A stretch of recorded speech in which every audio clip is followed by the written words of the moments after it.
Hello, I'm bass baritone Ryan Speedo Green.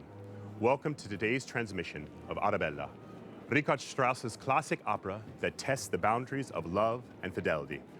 And it all unfolds in the atmospheric sets of 19th century Vienna. Created by the late legendary director Otto Schenk. Strauss composed some of the greatest roles for soprano voice in the operatic repertoire, and many great Strauss sopranos, such as Renee Fleming and Kirite Kanawa, consider Arabella among their favorites. The role demands both a psychologically nuanced interpretation and glorious outpouring of sound. Today, soprano Rachel Willis Sorensen brings her rich voice and captivating presence to the title role of the young noblewoman. In the opera, the aristocratic Arabella is pushed by her financially struggling parents to marry into wealth, but she can't help longing for true love. When she meets Mandrika, the rugged but wealthy outdoorsman, played by bass baritone Tomasz Konieczny, she believes she's found both. Soprano Louise Alder is Arabella's loving sister, Zdenka, who, to save her parents' money, passes in society for a young man, creating complications of operatic proportions. Maestro Nicholas Carter is ready to go to the pit. Here is Arabella. Maestro to the pit, please. Maestro to the pit, thank you.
Zwischen die schöne Tochter und den Reich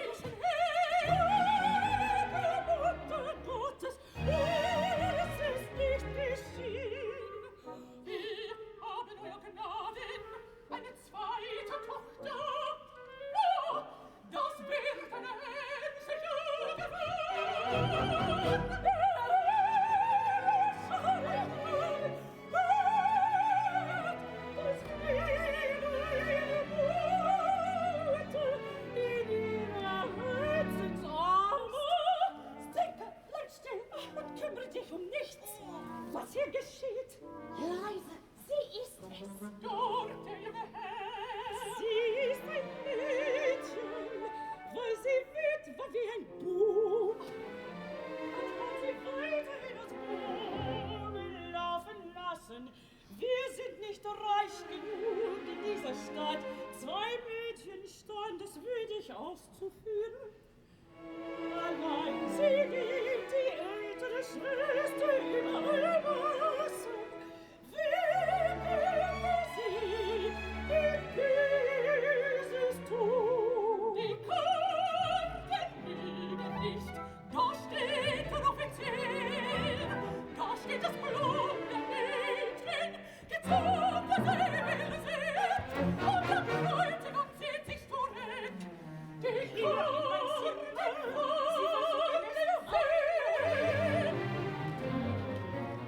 sie wollen alle Geld. Sie drohen mit den Gerechten. Was? Davon weiß ich ja gar nichts. Sie schreiben, Sie haben schon gehört, dass wir verreisen wollen. Oh, dann ist alles aus.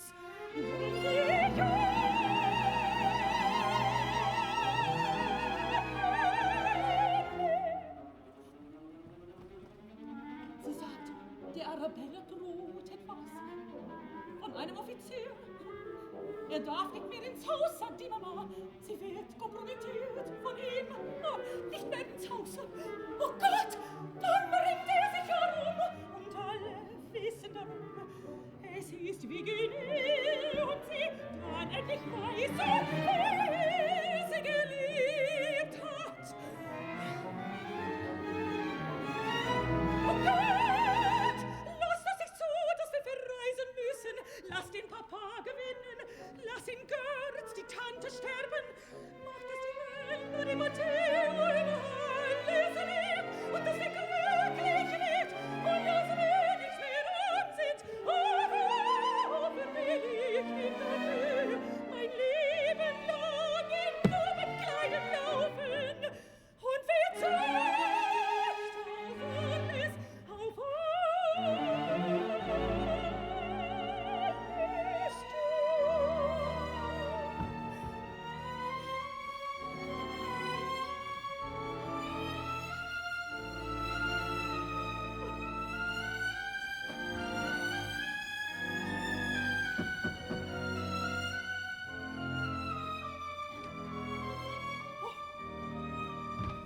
Matteo!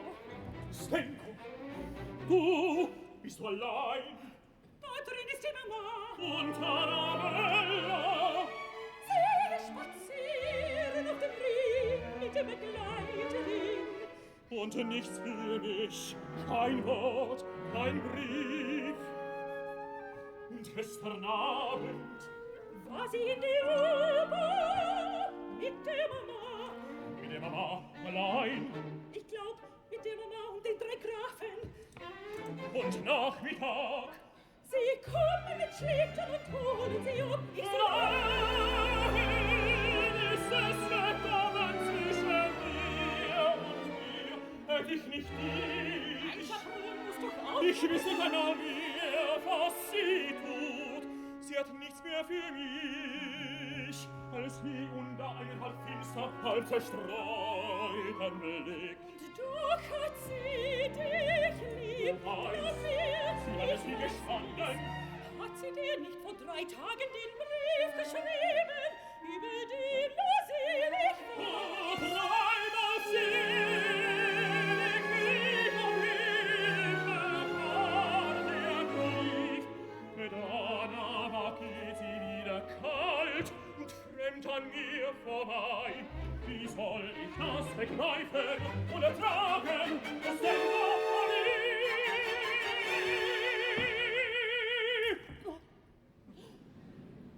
So ist ein Mädel, geben wir ein Mädel, und nur zeigen will sie nichts. Sie schämt sich halt so furchtbar. Wie du das weißt du lieber Buch, so weißt du auch, was das für Stunden sind und was für Gedanken da Herrschaft haben über mich. Wenn sie so durch mich durchschaut, wie durch leere Luft. Und du mir nicht ein Zeichen gibst, von dem ich wieder auf vergangen leben. Gewiss, ich bin dir wieder solch einen Brief, heut oder morgen. Heute noch, du bist mein einziger Freund, nimm mir ein anderes Wort auf dich, verlass ich mich. Und wenn ich mich auf dich nicht mehr verlassen könnte, dann käme etwas anderes. Was käme denn mit her? Da stünd ich morgen beim Rapport und bete um Versetzung nach Galizien. Und wenn mir das nicht stimmt und ich auch dort die Arabella nicht vergessen kann, dann gibt's halt einen Ausweg, den Revolver. Mein Gott im Himmel! Denk daran, wie du mir hilfst. Ihm helfen? Oh mein Gott! Und mir? Wer hilft denn mir? Die Worte hätt ich wohl in mir. Für 100 solche Briefe. Und auch die Schrift, die treff ich ja im Schlaf. Was aber hilft in einem Brief, wenn ich für sie der zärtlichen verliebten Worte schreibe? Die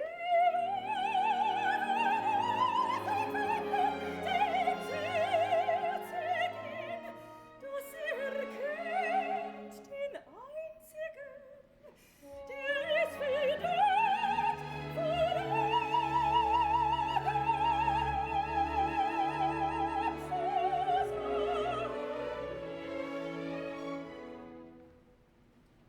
das ist das Schwere. Und wenn's mir nicht gelingt, hab ich verspielt.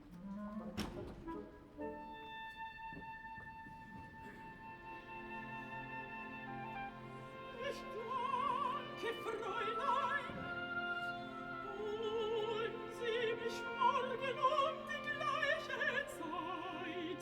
Für heute brauch ich sie nicht mehr. Adieu.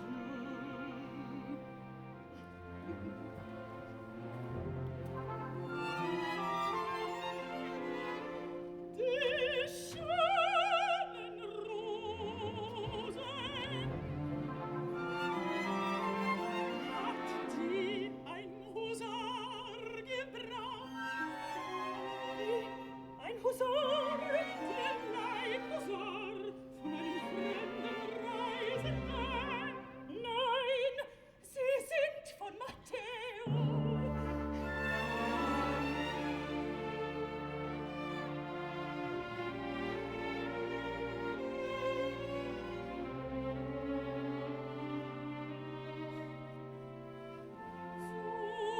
So gehst du mit seinen Blumen und trotzdem bringt neue jeden Tag.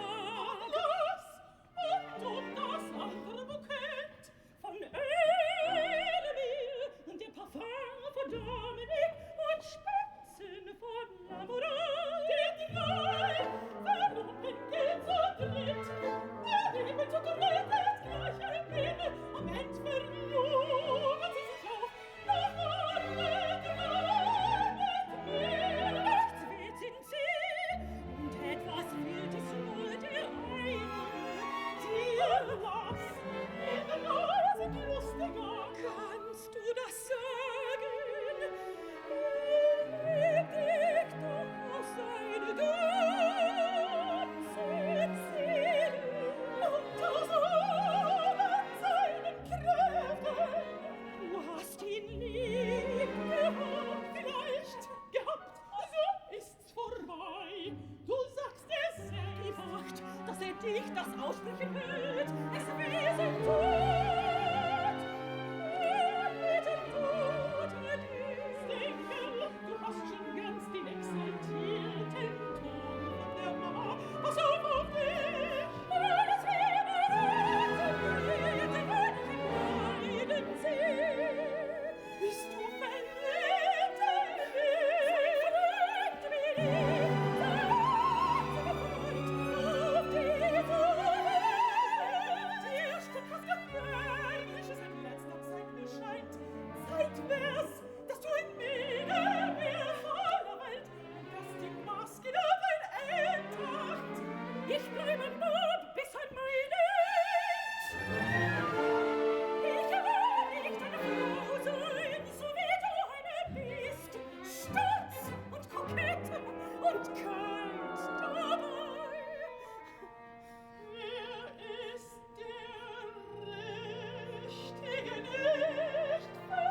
hätt geschworen drauf, dass mir Blumen schickt.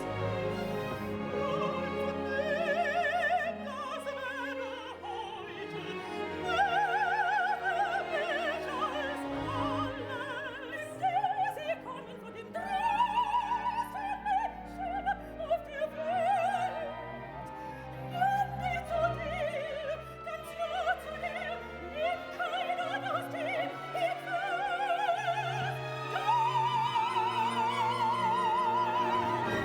und mein Schicksal hängt daran. Was hast du denn? Was ist denn los mit dir? Sei still! Da kommt der Ellenmeer. So triumphierend treten sie hinein. Heut ist mein Tag, so haben wir gelost. Anspannen lassen hab ich meine Russen, an heut darf ich sie ihnen meinen Schicken führen und haben fahren. Auf dem Fiakerball bin ich ihr Herr. Ich meine, ich ihr erste Knecht, denn sie sind immer da die Königin. Ihr habt mich gegrüßt. Ihr seid mir schon die Rechte. Ja, einer von uns dreien muss es sein, denn sie erwähnen, so ist beschlossen und beschworen unter uns. Eine von euch dreien muss es sein.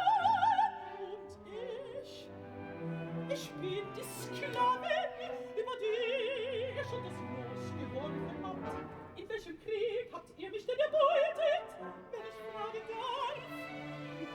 Zum Preis hat sie sich selber eingesetzt, mit ihren Blicken hat sie uns gefordert, hier zu stehen.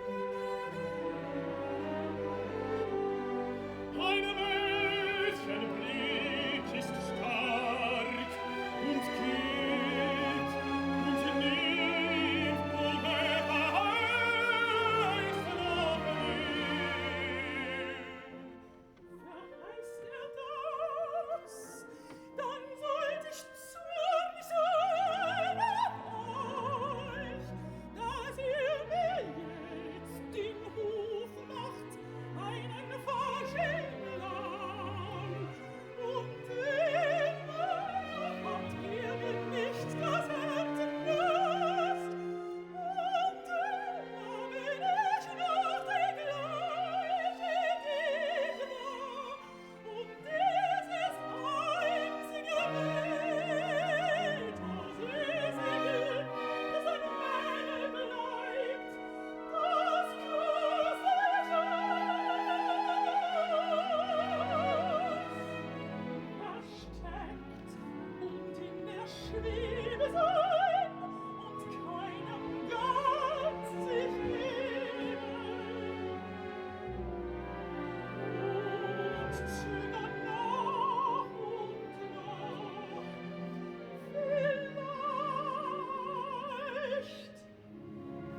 vielleicht wird am Wald was anderes kommen will.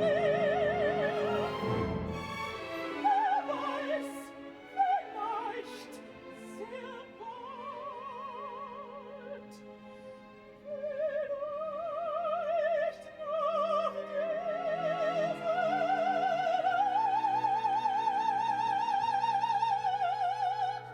Das andere wird kommen in der Stunde, die ich herab vom Himmel flieh.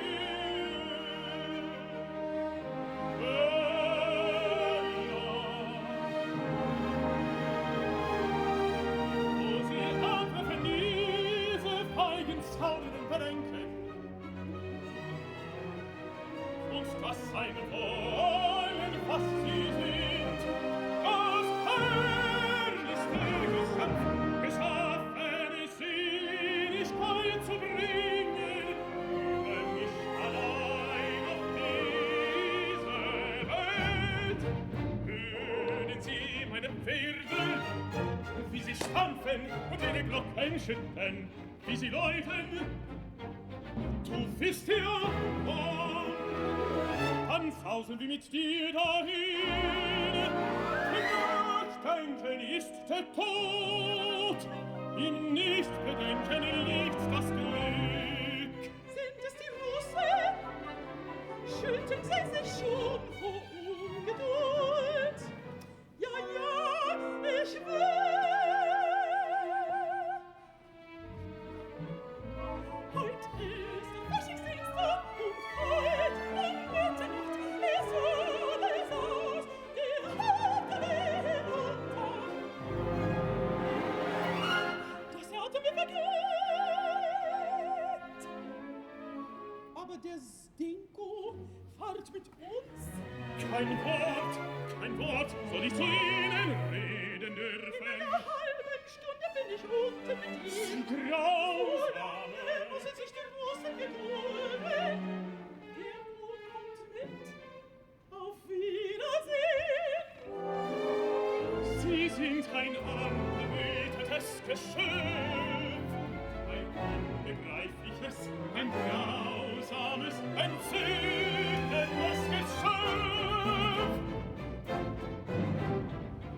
Hast du ihn fortgeschickt? Ananas mit ihm. Schnell sie dich an, im Schlitten. Dazu brauchst du mich. Ja, dazu brauch ich dich. Schau doch, die schönen Waffen. Wie sie ungeduldig sind.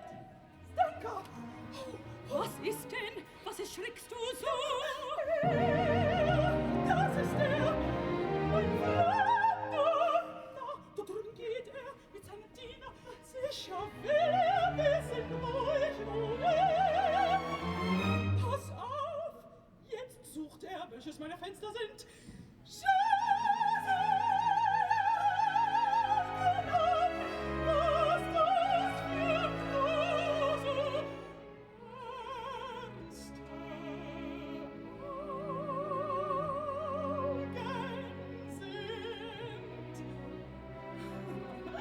Wie soll ich seine Augen sehen?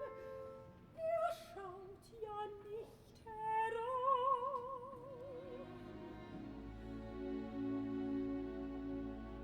Nein, er schaut nicht heraus.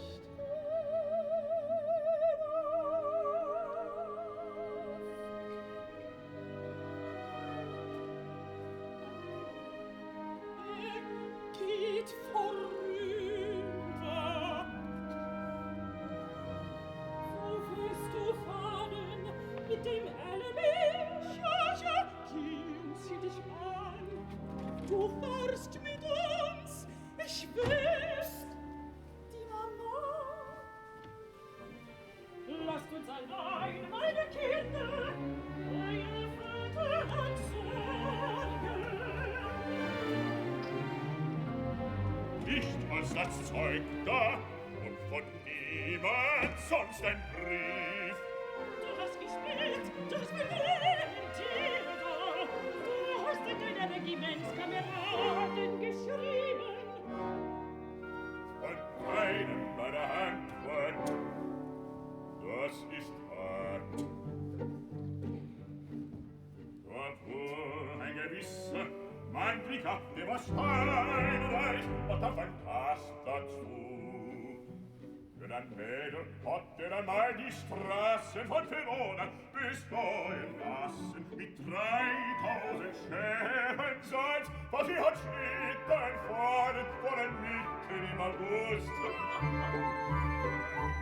Die Stammen seine Großmut appelliert und davon der Bella ein Bild hineingelegt in den stahlblauen Ballkleid mit Schwammenbesatz. Ich hab mir gedacht, vielleicht kommt ihr doch hier. Ein Narr, wie er ist, und heiratet das Mädel. Gott, mein schönes Kind mit einem alten Mann. Ich muss ein solider Bewerber noch her und ein Geld mit den ewigen Hofmachereien. Die Sonne stört.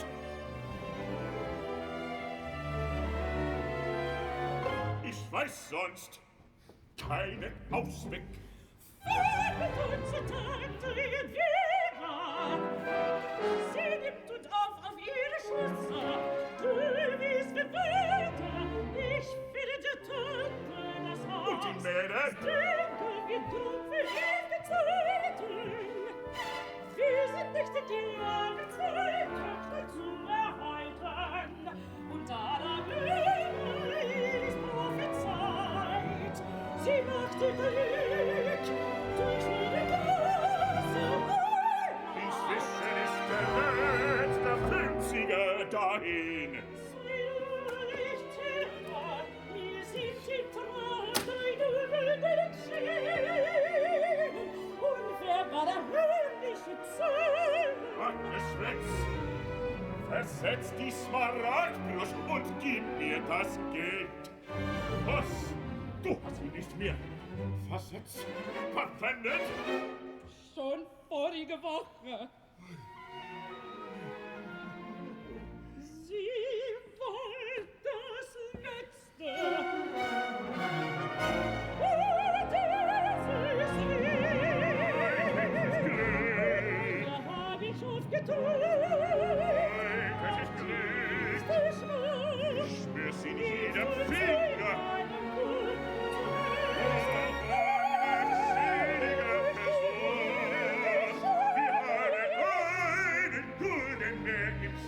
Hat den vielleicht im allerhöchsten Erzhaus eine Lebensheiratung gegeben. Bin nicht in der Lage, länger zu warten. Müsste die Gerichte in Anspruch nehmen. Arme Frau! Arme Mädel!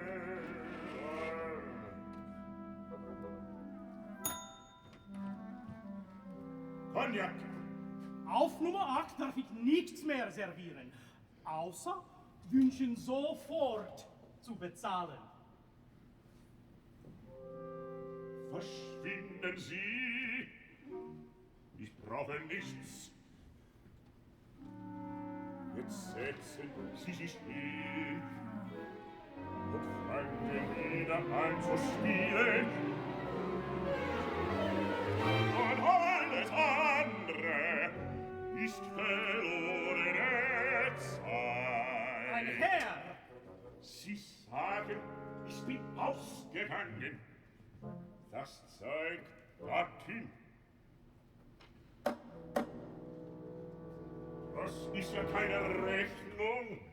Melden sich die Lieferanten jetzt schon mit Visitenkarten an. Manrika! Dir reiche Kerl, mein bester Freund im Regiment. Der Herr fragt dringend an. Ich lasse bitte.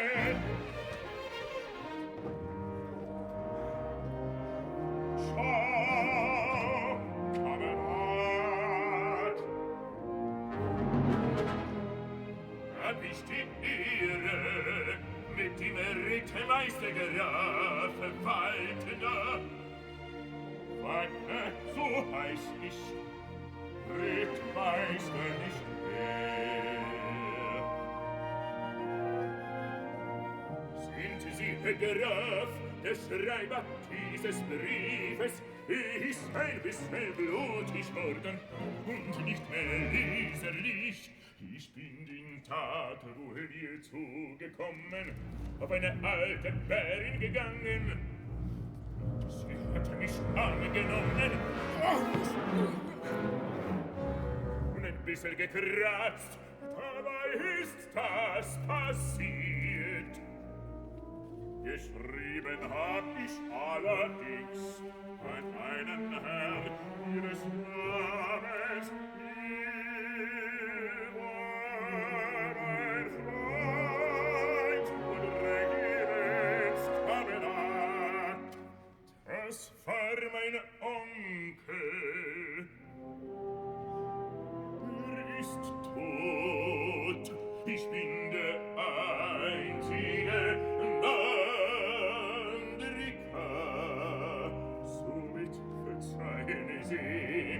dass ich den Brief zu öffnen mir gestattete. Jetzt kommt es auf eines an. Velko, das Bild! Es ist in Ordnung, Господа. Das schöne Fräulein mit dem Gesicht wohnt hier.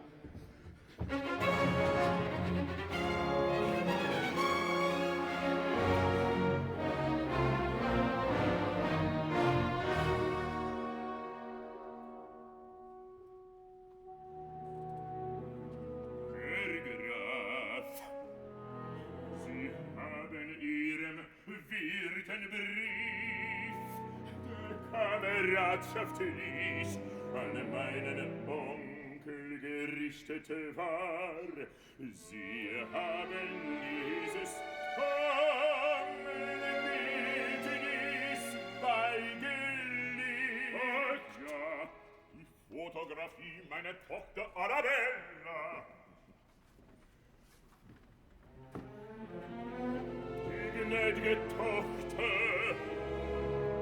ist unvermählt. Unvermählt. Und die Zeit nicht verlobt. Der Zeit noch nicht. Dann bitte ich ein Gespräch von 5 Minuten.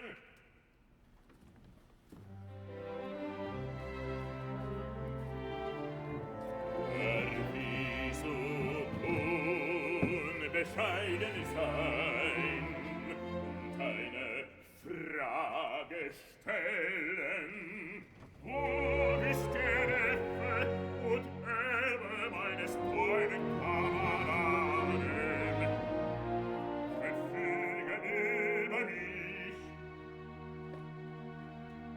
Ich danke sehr.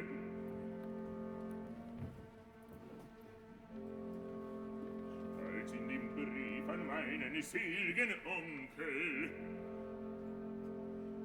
das reizende Porträt des Fräulein Tochter hineingeschlossen wurde,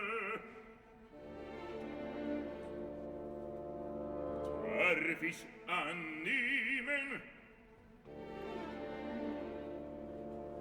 dass da eine Absicht im Spiele war. Ich bitte um Vergebung. Mein Gott, ich hab mir halt gedacht, ich mach da mit dem Alten einen Spaß. Dem Onkel einen Spaß.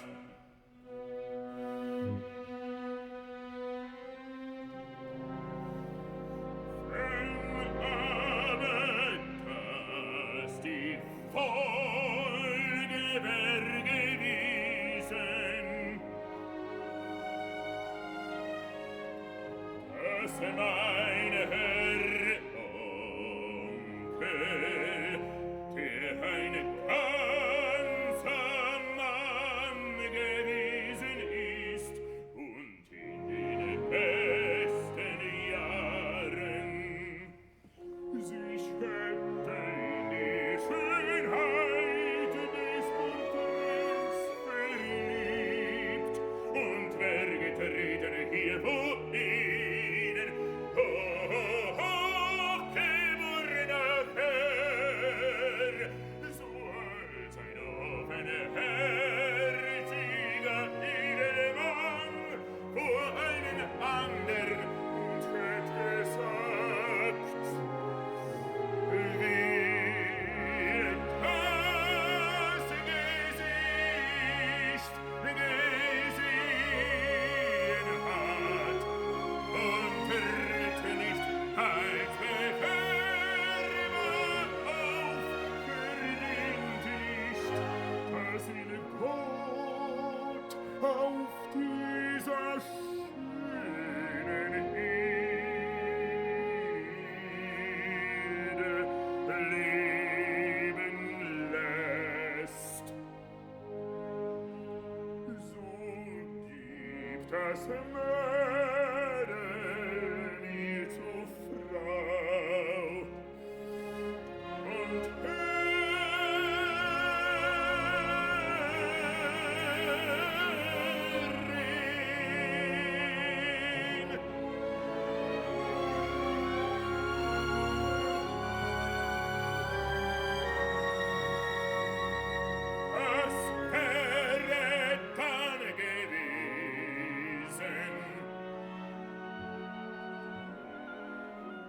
Setzt den Fall, ihr hätte so gesagt, dann hätten wir uns in einer unerwarteten Situation befunden.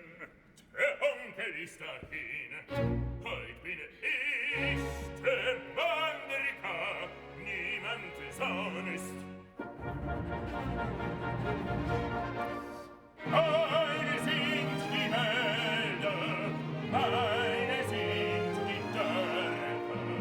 4000 Untertanen beten, dass ich glücklich sein und ich mit aufgehobenen Händen bitte ich, Herr Vater, geben mir die gnädige Tochter, geben Sie mir zur Frau, in ihr seit 14 Wochen Ihren Gedanken in dieser Brust regiert.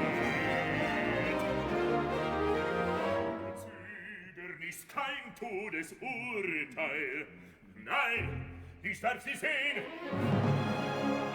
Bedenke, dieser Brief kommt an, und in der gleichen Stunde nimmt mich die alte Bärin in die Arme und drückt mir 4 von meinen Rippen ein. 12 Wochen bin ich so im Bett gelegen, vor meinen Augen dieses Bild und ein Gedanken immer stärker, diese die Seele mir herausgezogen hat.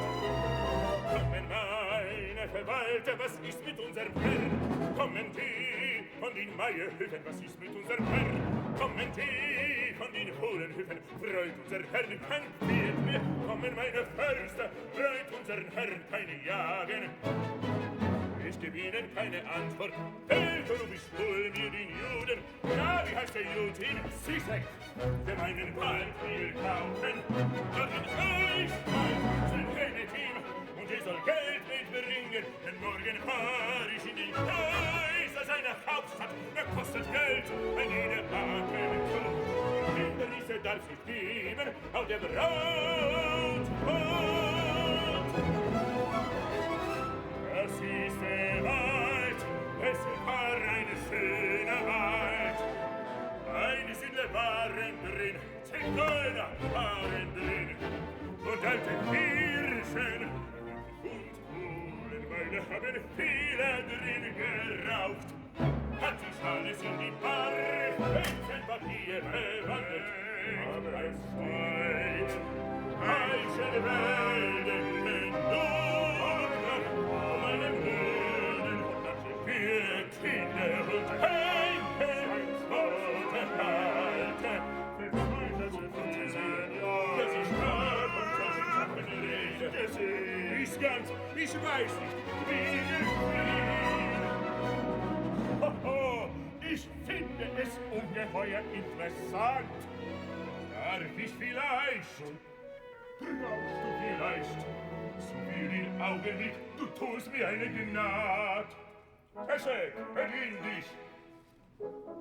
Hier ist noch verreist. Ich gebe es dir heute Abend spätestens zurück. Nicht in mir. Ich bitte vielmals, aber doch. Hesse, bedien dich.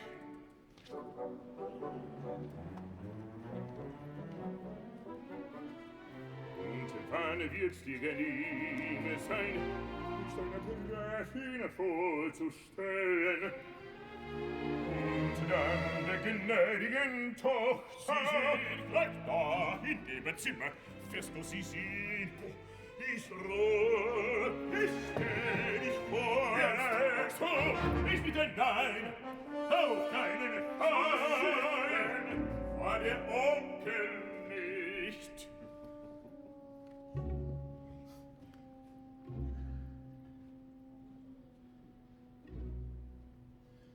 Das ist ein Fall von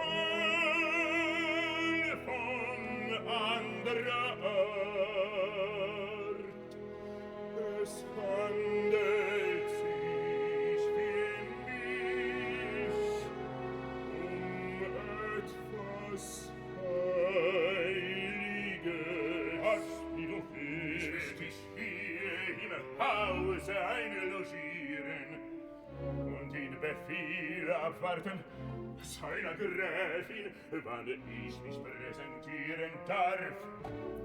Am Nachmittag oder abends oder wann es wird erleben.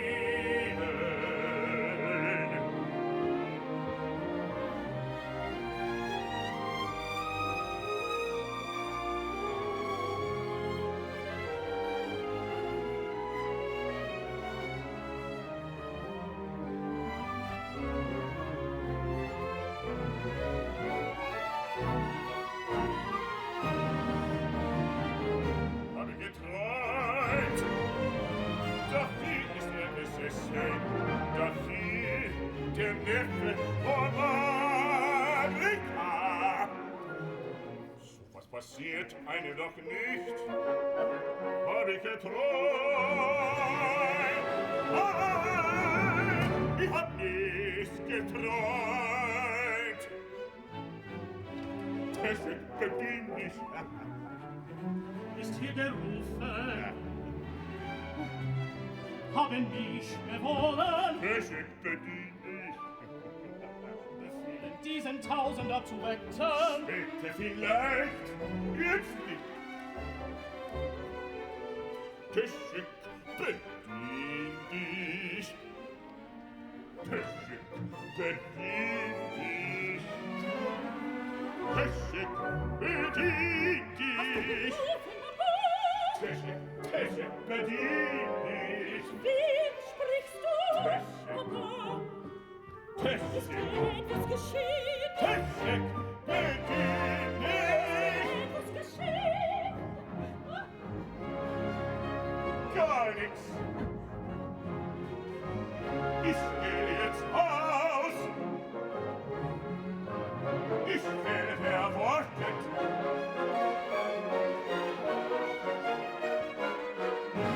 Glaubst du vielleicht?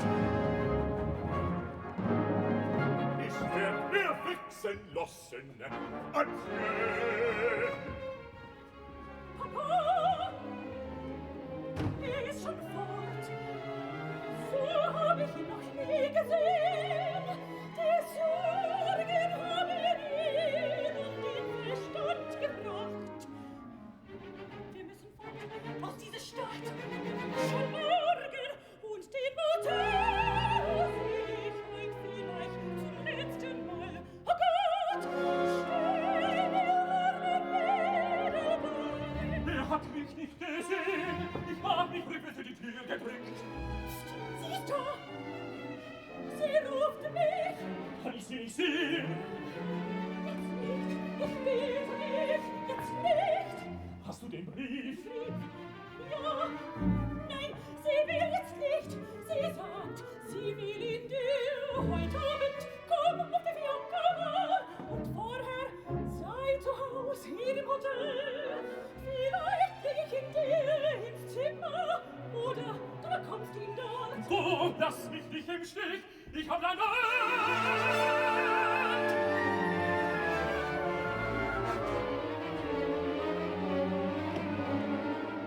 Bist du nicht fertig? Ja, was hast du denn gemacht die ganze Zeit? Du zieh dich endlich an. Der Rücken sind schon voller Ungeduld. Der Rücken und dein Enemy.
Rachel.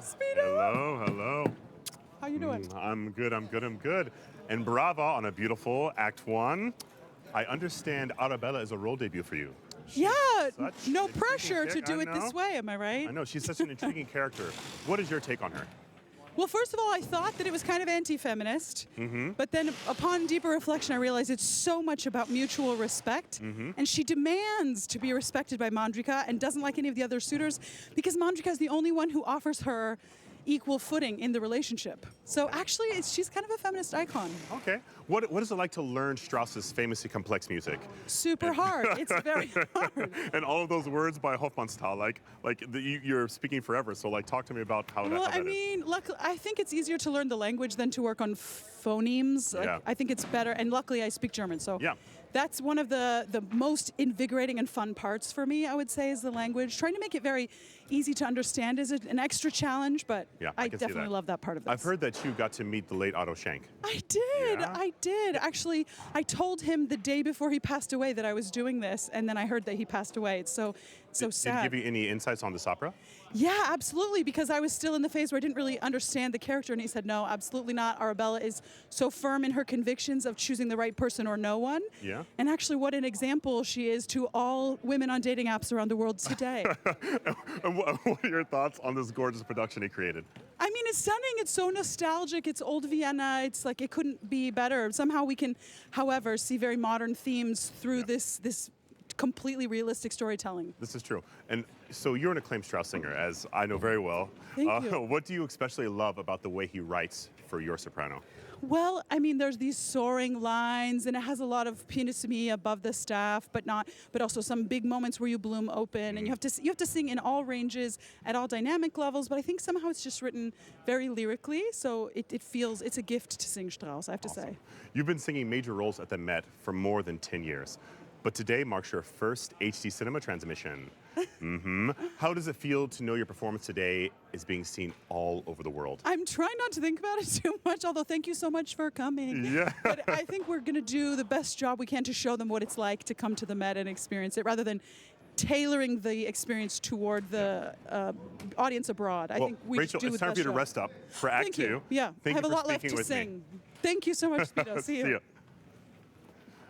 Our conductor today, Nicholas Carter, at just 40 years old, has already launched a major operatic conducting career, with memorable successes leading the Met performances of Brett Dean's Hamlet and Britain's Peter Grimes.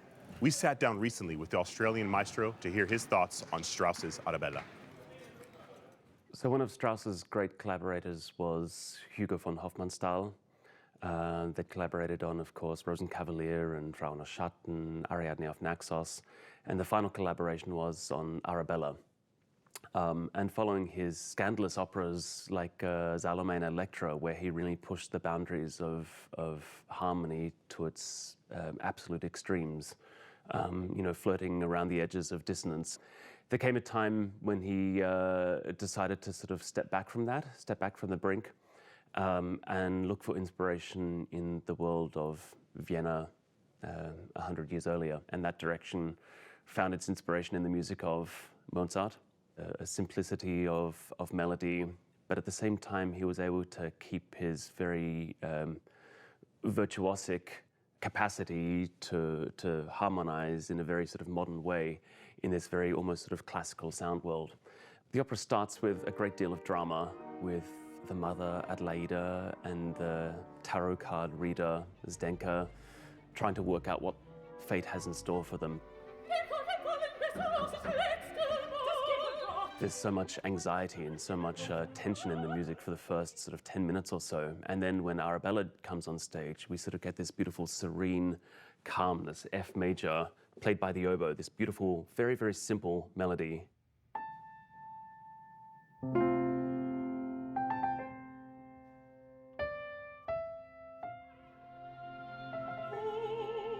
Sie mich morgen die gleiche Zeit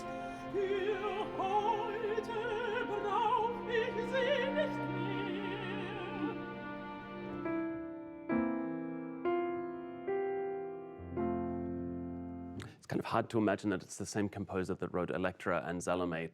Very, very simple, very serene, very beautiful and poetic and somewhat innocent. Something so noble about her personality comes to the fore as well. So one of the most famous moments of the first act is the duet between Zdenka and Arabella, Arabe25lla. She's got all these suitors following her and wanting her attention, but she's just unsure about them all. She says, yeah, they're all fine, they're okay, but I haven't found the right one, the richtige. And in the beautiful duet, it's a very, very beautiful, again, quite simple melody. It's based on a southern Slavonian folk tune, Strauss says. I'm not entirely sure if that's actually true or not. But it does have something very simple, almost like a Slavic lullaby to it.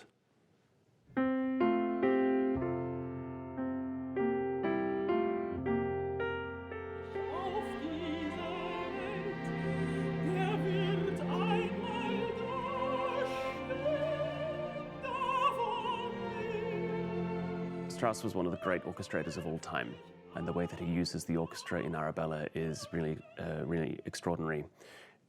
Also, he highlights many instruments that would perhaps not necessarily be considered solo instruments to shine through at certain moments. Famously, in the aria at the end of Act 1, Mein Elemer, which is the aria where Arabella considers her own fate and says, well, I still haven't found this right magical man that I'm sure is out there destined for me. Maybe this guy, Elemer, is the person that I'm going to have to marry, even though I'm not quite sure about him. And so this aria starts very unsure of itself, on harmonically very unstable footing. And then this very fascinating viola solo comes out, which is almost as if she's sort of exploring the depths of her own psyche or her own personality.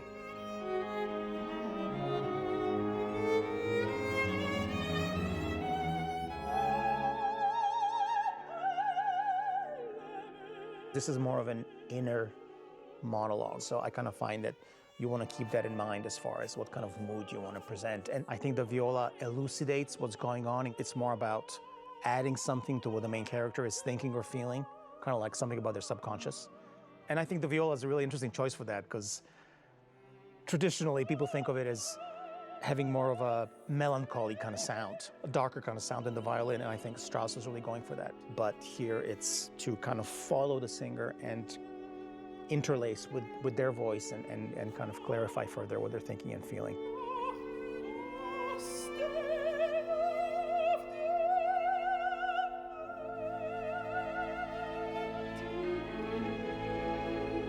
In Act 2, we're transported into the glorious world of Belle Epoque Vienna and the glorious world of Strauss waltzes.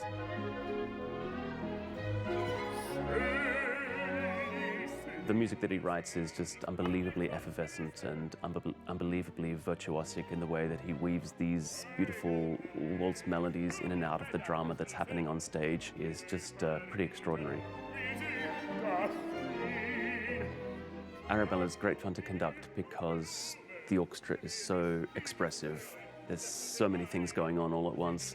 It's unbelievably virtuosic. The great challenge when conducting it is to give a sense of calm, because there are so many things going on all at once. There's so much drama, and it requires such pep and verve to the tempo to keep things going, and can tend to sort of gravitate upwards dynamically. And what I often said to the orchestra during the rehearsals is, consider everything you're playing as a counter melody. So it's very, very important, but it's also got something a little bit sort of by the by about it, rather than sort of really gripping onto the sound, which then creates this hard color. What we need is this beautiful aura around the sound, this sort of Straussian Viennese aura.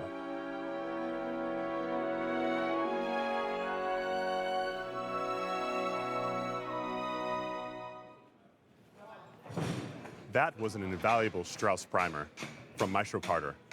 This production of Arabella is one of 16 by director Otto Schenk. That's more than even Franco Zeffirelli created for the company. Starting with his debut in 1968 with Puccini's Tosca, Schenk was a force behind memorable stagings of Offenbach's Les Contes d'Hoffmann, Wagner's Tannhäuser, Dvorak's Rizolka, and of course, Wagner's Ring Cycle, among others. Joining me now to discuss Schenk's production of Arabella is the Met's head of production, John Sellers. Hello, Mr. John. Hi, how are you? I'm good, I'm good. Good. As the general of this army of a stage crew, what is involved in the set change taking place in front of us? Oh, well, so Arabella is 3 acts. Yeah. Each act is a different location. Okay. And Otto took advantage of our stage machinery in order to set the stage and allow us to efficiently get from one act to the other. So, for example, Act 1 is set on the main stage. And you can see the lifts that are built into the stage floor are raised up a foot. Mm-hmm. And we've got an apron deck in front of the lifts to create a little bit further run out there. Okay. Act 1 is set on the main stage, it clears. In just a moment, the lifts will sink, and we're going to bring out Act 2, which is set on the stage left side, and it's on our stage left wagon. It's going to ride out onto the main stage, and it's going to stay raised up that foot so it matches the apron deck. And then upstage in the back, we're going to lower lifts 4, 5, 6, and 7 4 feet to create the illusion that there's a ballroom behind the main lobby. Yeah. So that's, and then we'll repeat that between 2 and 3 because Act 3 is set on the stage right wagon. Yeah. So we'll drive Act 2 off to the left, and we'll drive Act 3 on from the So right. for all the puzzle lovers out there, this is a heaven, right? Am I Yeah, right? A little bit, a little bit, yeah. This is kind of epic, old school production that they just don't do anymore. How would you describe Schenk's approach to Arabella? Well, from a scenery construction point Yeah. of view, which is sort of my expertise, it's traditional, old school wings with flats and jacks. Some of the hardware is typical from the early 20th century. I mean, I've Some of it literally dates back seen that homes far. in Vienna that look like some of these sets. Yeah, well, Yeah. it's human scale, Yeah. realistic interiors. I love it. Which is a lot different than what we're having to deal with these days, which has got, there's a lot more technology involved. Indeed. How do you compare a show like this, technically, to more recent productions as you were just talking about? Well, it's certainly a little more straightforward, Yeah. more less complex. Yeah. I mean, while we're using our stage machinery, there is some automation involved. Yeah. But there's not the sort of production automation involved that has what we call push-me-pull-use, where we're moving things around on stage with motors. Yeah. And there's not projections and, Yeah. some of that kind of complication. I see. It's an incredible operation. Toy, toy, toy for the rest of the change of Act 2. Into Thank Act you. 2. All right. Thank you Thanks, so much, Ryan. Mr. John. Yeah, What an you honor. bet. The Met's Live in HD series is made possible thanks to its founding sponsor, the Neubauer Family Foundation. Digital support is provided by the Bluebird Philanthropies. The Met Live in HD series is in partnership with Rolex. Today's performance of Arabella will also be heard later this season over the Robert K. Johnson Foundation Metropolitan Opera International Radio Network. We'll be back after a break.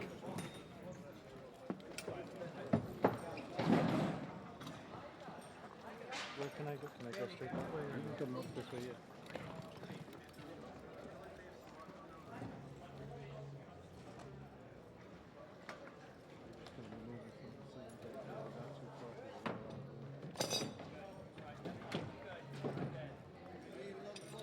Anything coming pertinently now? Or?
it settles, we gotta come off. All right, understood.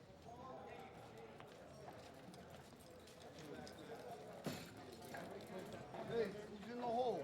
Who's in the hole? Yeah, we got it.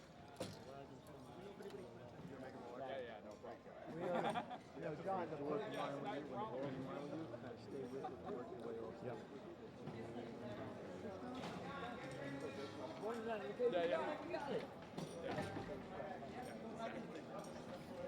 Remember, there's an intention.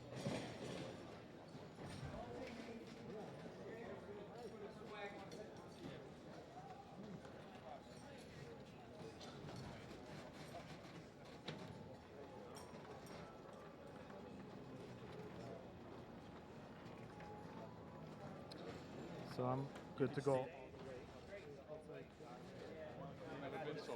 Yeah, I do. Yeah? All right.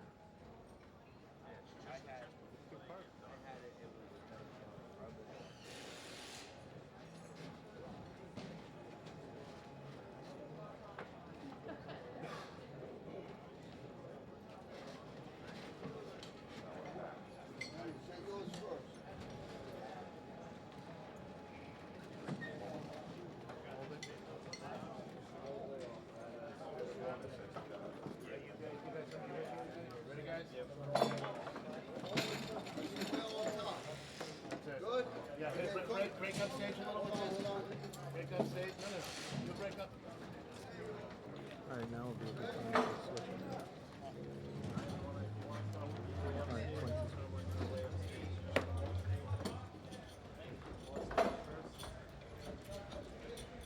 Say again? Yeah. Clear. Oh, you gotta go together.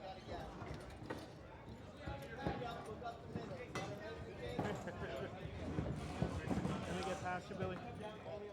Thank you, brother. No, you're good. You're good. Go with that.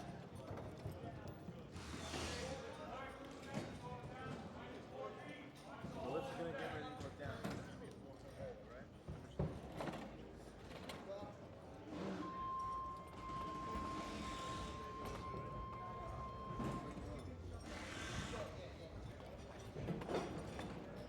Where's the little piece? It's in there, man.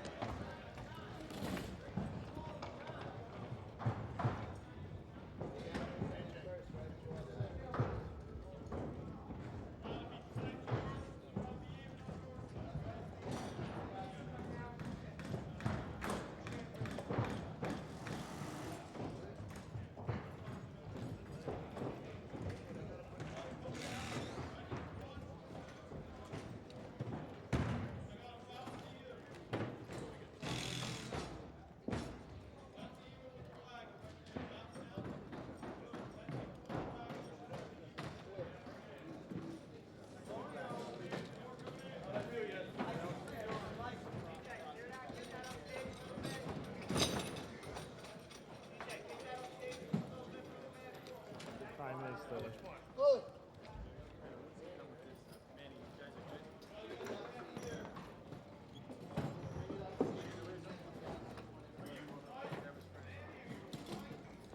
A little tight, but it's in.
There's nothing to it. It's already into the collar. I see what you're saying. Yeah, I just split it. But like it made it way better. That's fine. Alright, that's that.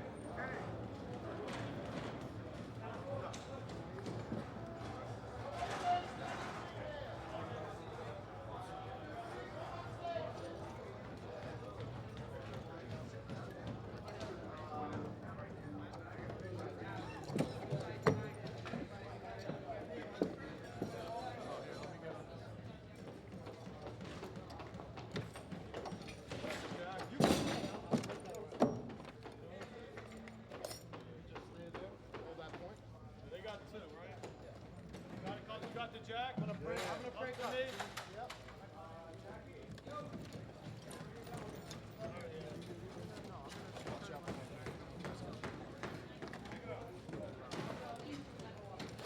Slide to me.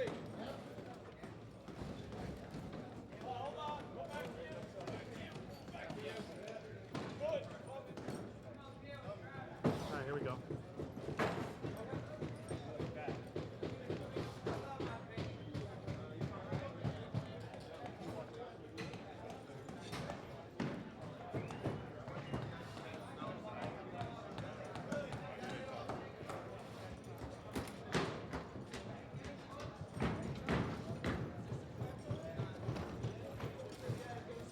Hold on, Bill. Start taking these off. I'll get the pole.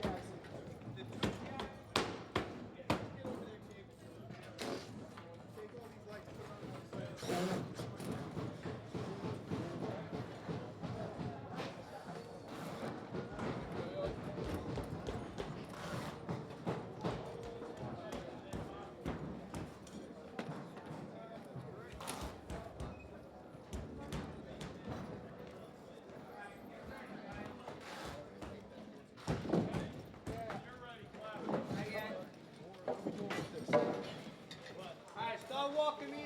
When I get close, stop. A little more. Hold on. Hold on. All right, Joe. Coming. Coming downstairs. Alright, 1 second. Let it there for a minute. Hold it down there. Now coming. That's beautiful. Alright. There. Let me get my pole ready. Don't worry about the top. Come in with your end. Go on, stand first. Hold on a second. Huh? The wedges, All those guys. wedges. Guys, grab the wedges. There should be these big wedges. You know what it is? You know why you're fucking this up? That's These, supposed to go on Travis? top of that beam. That's what those cutouts are for. Yeah, Tommy. Hold on.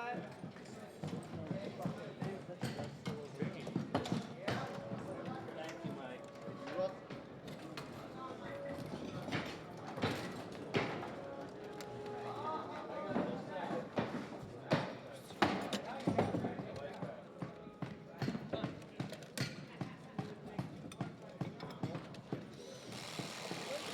Yeah, we gotta get the steps, gentlemen. That corner wedge. What's that corner there, right? Yeah, get one there.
Can I step now? Go ahead, nail it off. We gotta get a 20-footer. That plugs into this. 20 I think we need to find the one. 6 minutes, she said. 6 minutes, right now. I know. Is it a problem for them?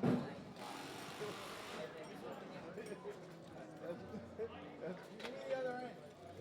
Take this in. Mikey! Here. Coming through right there. This was really easier. Yeah, we coming with a big black eye.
Welcome back. In just a few minutes, we'll get back to the performance. But first, I'm joined by mezzo-soprano Karen Cargill and bass Brindley Sharut, who play Arabella's aristocratic but financially anxious parents. Hello, hello, hello. How are you guys doing? Good, thank Good, you. Yeah. thank You are Yes. both acting and singing up a storm. Yeah, cool. Yeah. In Arabella, you play parents who force their daughter to pass as a boy to protect the family's finances. It seems pretty extreme. Yeah. What are your thoughts on this particular family dynamic? Karen? I guess, well, for my character, she's a little cheeky. Yeah. She likes the money. She wants to stop him from gambling, so she'll do anything that she needs to do. And, you know, it's a good ploy, right? They only want one daughter that they can marry off and make some money. So Yeah. it's a good ploy. Brindley? Yeah. Yeah, I mean, I feel that things are pretty dark when I come on. You know, there's no money left. I've gambled it away, which is not great, and things have got really desperate. And I try and play that so that when Mandrika comes on, that he is the answer to all this. But it's an interesting family dynamic. You both have sung at the Met a lot over the years. Yeah. But neither of you has sung Strauss here. No. Until Arabella, right? No. Okay. Absolutely. Tell us a little about singing Strauss and what his score brings out in your voices. Brindley? Yeah, I mean, there's a lot of text. Yeah. A lot of text. As we have a lot of speaking, we keep finding ourselves longing for a melody or something longer than a quarter note to sing. But actually, I quite like it in the end. I quite like speaking text. Okay. I find it a little, once you've learned it, it's great. Yeah. Arabella is the final collaboration of Strauss and his great librettist, Hugo von Hofmannsthal. How would you describe the spirit of this opera, Karen? I think it's grand opera in exactly what we expect. Yeah. You know, and particularly in this production, I mean, it's so lush and gorgeous. The score is spectacular. And the tunes that everyone knows, I mean, it's spectacular. It's Brindley, really do you have any thoughts fantastic. on this? Yeah, I mean, it's just a privilege to walk on something so grand. For us as singers Yeah. these days, to walk on such a grand set in this house is fantastic. I'm so impressed with your maestro today, Nicholas Carter. Yeah. Tell us about working with him on this opera. Brindley? He's extremely talented. He has an amazing ear. He doesn't miss anything, and he's incredibly clear to watch. But he's also has a great sense of humor. You know, he takes the work seriously, but he doesn't take himself too seriously, or us, in fact. No, so that's great. That's very true. And he understands singers, and he understands what we want to bring to the character vocally and dramatically, and you can't ask for any better than that. It's essential. Yeah. Brindley, you made your Met debut 10 years ago in Stravinsky's The Rake's Progress. Yeah. And Karen, you debuted here a few years before in Wagner's Ring Cycle. Yeah. When you look back at your careers, what are your favorite memories? I would like to hear from you first, Karen. Oh my goodness. I mean, my debut here, I definitely think that's one of those things you just can't put it into words. Especially in the ring. In the ring circle, Yeah. right? So, and singing Valtrauta too, which was extraordinary. But also doing Trojans with Susan Graham was one of the high points for me. It was such a spectacular production and a really happy time. So, yeah. And you? Yeah, I just love singing on this stage in this theatre. I mean, it's bigger than anywhere else we sing, but it's great to sing. I find it really, as long as you stay bright and light, whatever, it works really well. It's a joy to walk out on stage. It makes your heart pump a bit, but that's good. Brindley, Karen, yeah. Many thanks to you both for speaking with me today. And thanks, Ryan. See you. Thanks so much. Danke. And now I get to speak to Zdenko, soprano Louise Alder. Hello, Louise. Hello. Wow, I love this wig, man. Holy moly. I know, we call it the Princess Di. It's very, very good. I like it. Congratulations on making your Met debut. Thank you so much. Yes. How has the experience been so far? It's been wonderful. I mean, New York City is such an incredible place, and the Met as an extraordinary building, upholding this amazing thing that we get to do, opera, at the highest echelons. It's wonderful. What's something you didn't expect about singing on this stage? I think that you look out and you think, you know, especially as a Brit who works almost exclusively in Europe, in smaller houses, you think, oh my goodness, it's so big. But the acoustic is very friendly, and you can really do such amazing things with dynamics and make, I hope, interesting choices that still fly out into the hall. Speaking of interesting choices, in opera there are many pants roles, but this one is different since your character's only pretending to be a boy some of the time. What's your acting secret, switching back and forth between Zdenka and Zdenko? I think I've been added an extra element for me that I'm pregnant. So congratulations. Thank you very much. So the costume team have done an absolutely amazing job at hiding, or we hope. So switching back and forth has been quite hard, but a great challenge. Yeah. Your soprano voice blends so beautifully with Rachel Willis Sorensen's. Does that come naturally? Rachel and I have done Rosenkavalier together, okay. So we've done Strauss before, but not in this way. Arabella is a very different piece to Rosenkavalier. Yeah. So it's just a pleasure. I understand her musically, and I love listening to her voice. So I'm glad that it blends well. Yeah. Is this one of your favorite roles? It's certainly up there. The opera is extremely hard to learn and to get into, and I think Zdenka as a role is quite difficult because, as you say, it's a mixed. She's very mixed up, so she's having a hard time. If you had your choice, what roles would you like to be singing in the future on the stage of the Met? Oh my goodness, what a question! You can't ask me that. Okay. Well, if you think of it, we'll come back to it. A lot of the repertoire you sing is by Mozart, Handel, and other composers who were writing centuries before Strauss. What similarities do you see between that music and Strauss's writing in Arabella? Oh my goodness. I mean, the lyrical writing for the voice has to be one, especially for sopranos. I'm sorry, all the lower voices on stage with us tonight, but he really knew how to write for a soprano. Tell us about working with Maestro Carter. What insight has he shared about your character and Strauss's score? I think that Nick is amazing at getting right to the center of the piece, the emotions and the character through the words, through the text. His German is perfect, and he's so clear, as Brindley said. Wow. He's so clear that it's just been a joy to work with him and find this piece with him. Louise, what a superb debut. Thank you for speaking with me. Thank you for having me. Ciao. At the end of the previous act, Mandrika has given Arabella's father financial hope. And in the next act, Arabella and Mandrika finally meet. But this is not a simple fairy tale of love at first sight. Here is the Act 2 of Arabella.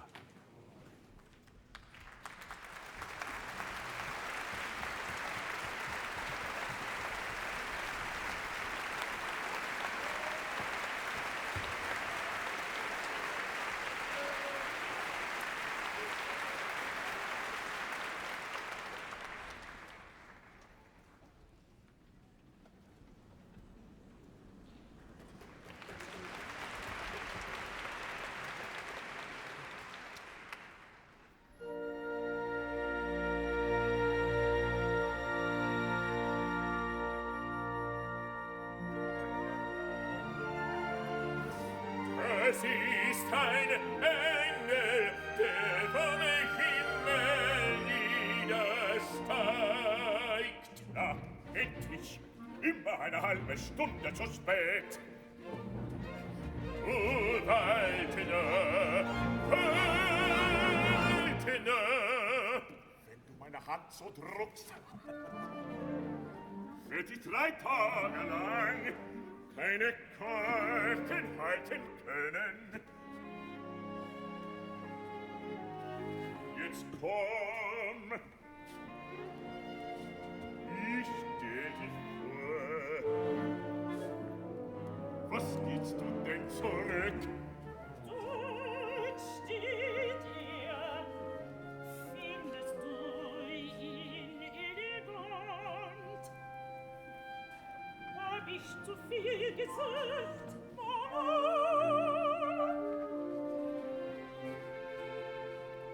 Das ist jetzt wirklich die Entscheidung. Du bist sehr blass, ist dir nicht wohl, mein Kind? Willst du dich setzen? Willst du fort? Nein, lass, Mama.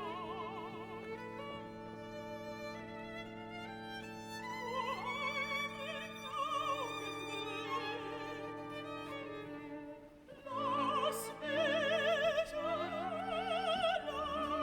Was ist denn? Lass mir einen Augenblick. So was denn? Eine plötzliche Beklommenheit. Du kennst ihre Natur. Jetzt ist nicht Zeit für solche Faxen. Hier stell ich dir vor, Herr von Mandrika.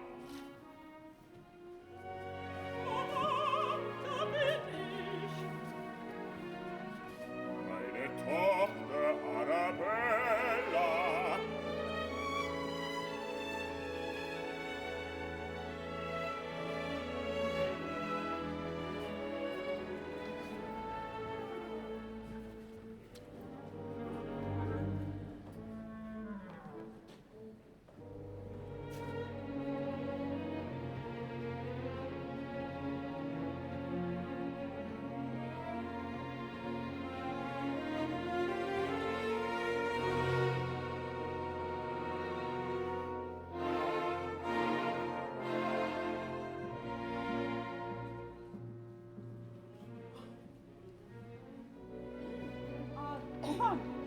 Sie sehen nicht aus wie jemand, den das alles da interessiert. Was führt Sie denn hierher? Nach Wien. Hierher auf diesem Ort? Sie fragen mich, was mich hierher führt. Gräfin Arabella. Darf ich vielleicht um einen Walzer bitten? Später, jetzt sprech ich her mit diesem Herrn. So hat Ihr Vater Ihnen nichts gesagt. Was hätte mir sagen sollen? Darf ich vielleicht diesen Walzer bitten? Später, jetzt bleib ich hier. Was hätte mir mein Vater sagen sollen? Sie wissen nichts von mir.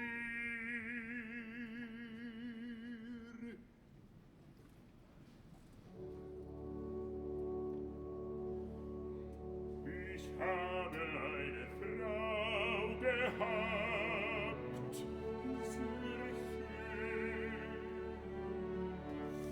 sehr engelsgut. Sie ist 2 Jahre nur bei mir geblieben. Dann hat der Herr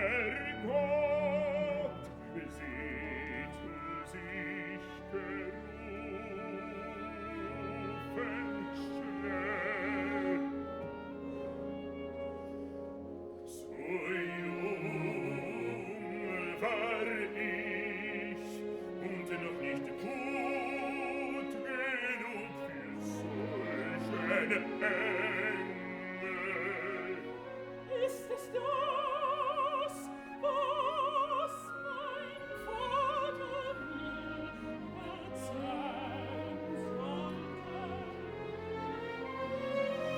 Verzeihen Sie, ich bin ein halber Bauer, bei mir geht alles langsam, aber stark.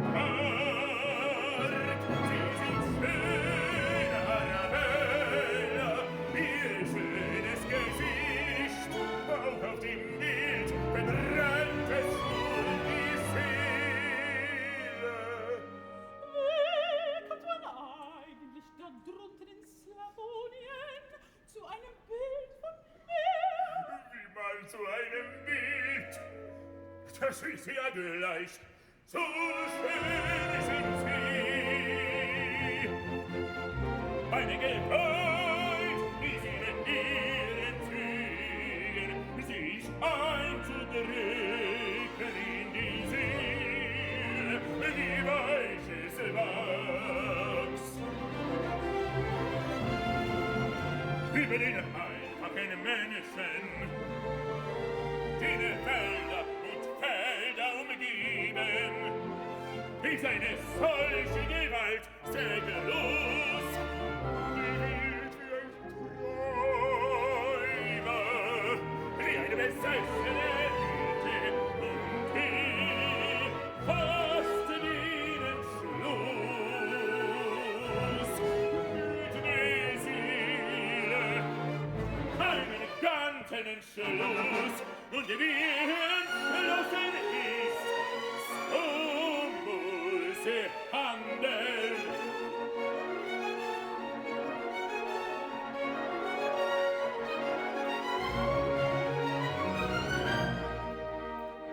Gräfin, ich habe vergessen, wie anderswo die Welt ist.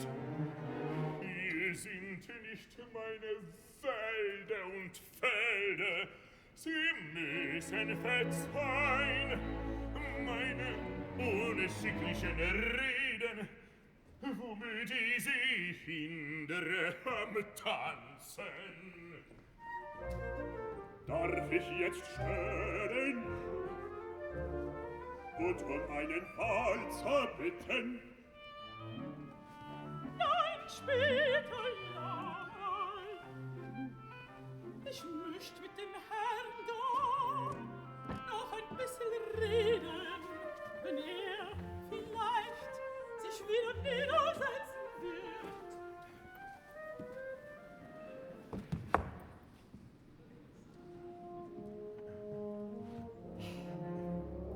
Sie wollen mich heiraten, sagt mein Vater. Ja, haben Sie denn eine Ahnung, wer wir sind? Wir sind nicht gerade sehr viel nach dem Maß dieser Welt. Wir laufen halt so mit, als etwas zweifelhafte Existenzen. Ihren Stammbaum, Arabella, die trauen Sie in ihrem Gesicht geschrieben. Und wenn ihnen genug ist, über einen zu gebieten, die es selbst wieder gebietet, wie Befehl. So kommen Sie mit mir und seien die Herrin zu den Frauenweiden auf seinem Boden. Und das wird nicht geschehen, dass sich jemand dünkt über ihnen, es sei denn der Kaiser und König und seine Kaiserin. Aber sonst niemand. Der Richtige, so hab ich still zu mir gesagt.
Mädchen aus den Dörfern, eine meinige. Ist es mir zum Brunnen gehen, hinter deines Vaters Haus, und klares Wasser schöpfen, einen Becher voll, und mir hinreichen vor der Schwelle.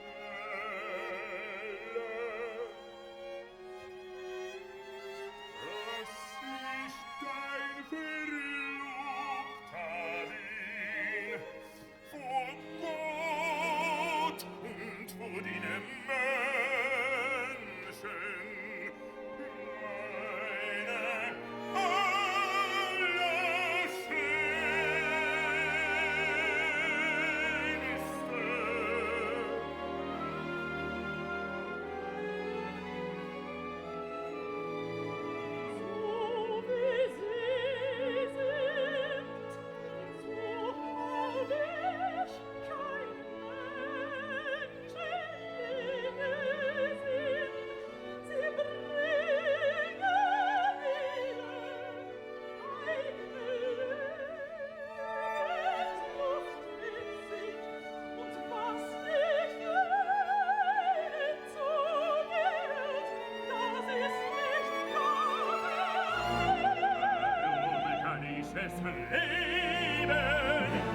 wenn ich etwas Herrliches erhebe mich und so zu dieser Stunde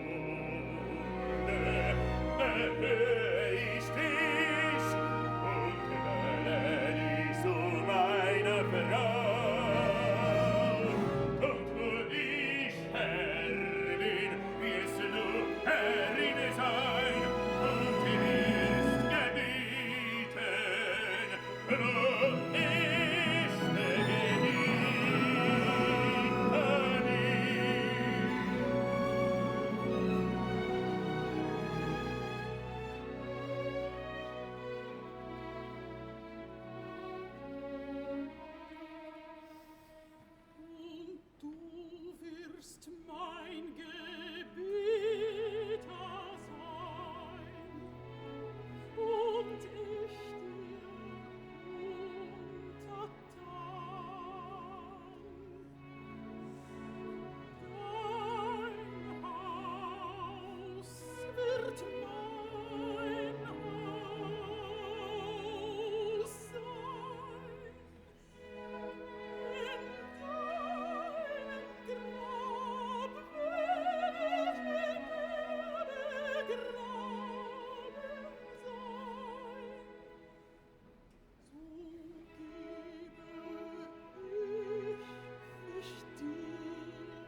Ich bitte Sie darum. Und Sie? Ich bleibe noch.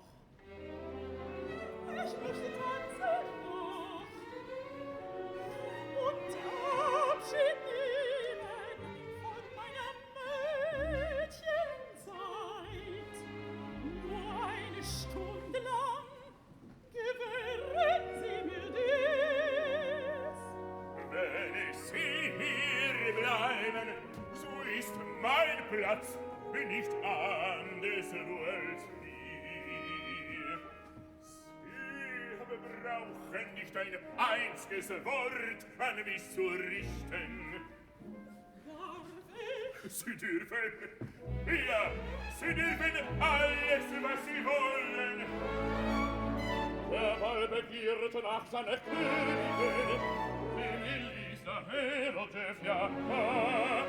Wir haben aus der Wohlgehör ihr in den Mund gelegt. Die Wiener verstehen dich, ja, auf die Astronomie.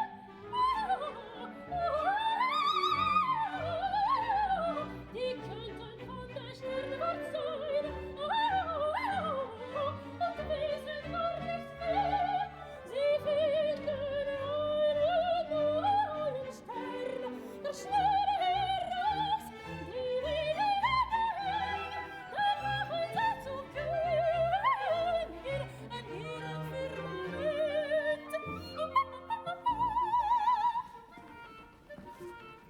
Zu dir dann scheint es im Verein, du sollst unseres Festes Königin sein. Zu dir dann scheint es im Verein, du sollst unseres Festes Königin sein.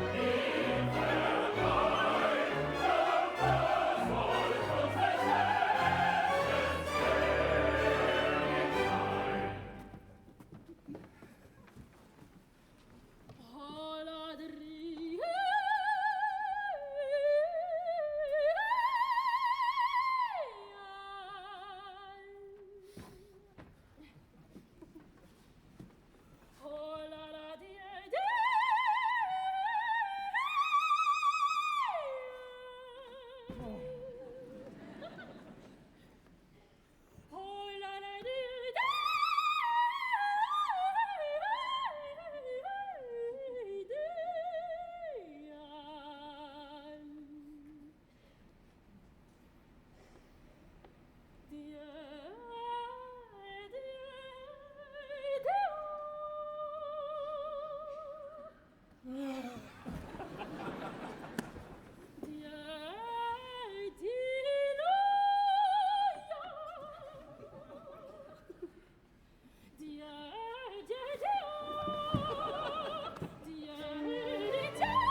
Sie mich vergisst im Rausch ihrer Schönheit. Sie denkt an dich, was ist mit dir? Da liegt das Dorn, Blicken und nimmt sie nur.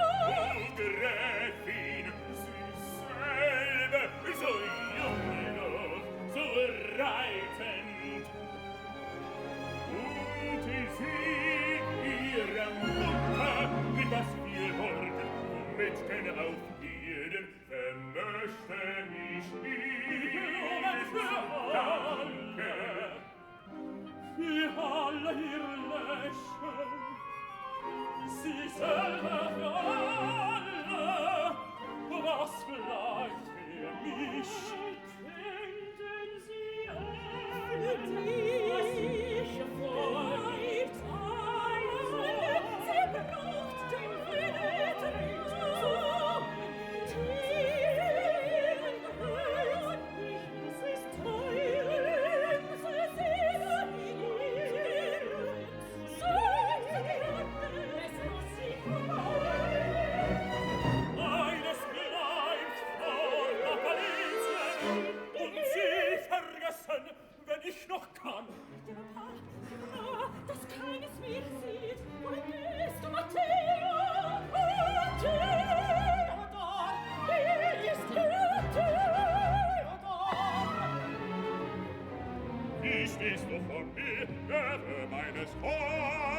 Garten Mandrika. Tische und mach mich schon.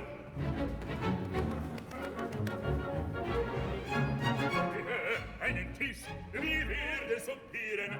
Welchen Champagner befehlen Sie selbst? Schultern an Ellipsis, der Fall ist bei meiner Figur. Sofort zur Verfügung. 30 Flaschen von diesem, 6 für die Tisch und noch einmal 30. Und noch einmal 30.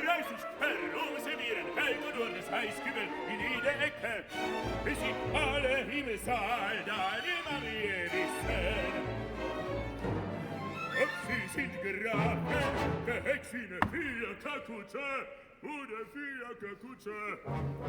Umgekrempelt in Grafen, Sie sollen sich freuen, wenn ich mich freue. Befehlen weiter. Haben wir Blumen? Aufpassen, Jura! Nimm seine Jacke und noch einen zweiten aufsperren, lasst ihr Gärtnergeschäfte aufwecken die hübschen Verkäuferinnen. Ausräumen sollen sie ihre Kehle in seinen Wagen, einen mit Rosen, einen mit Roten und weißen Kamelen. Weiter soll sie auf Blumen tanzen, Abschied nehmen von den Mädchenzeiten. Später bereut ich meine Hände, sie wird nicht mehr weiter tanzen, aber tanzen auf meinen Händen.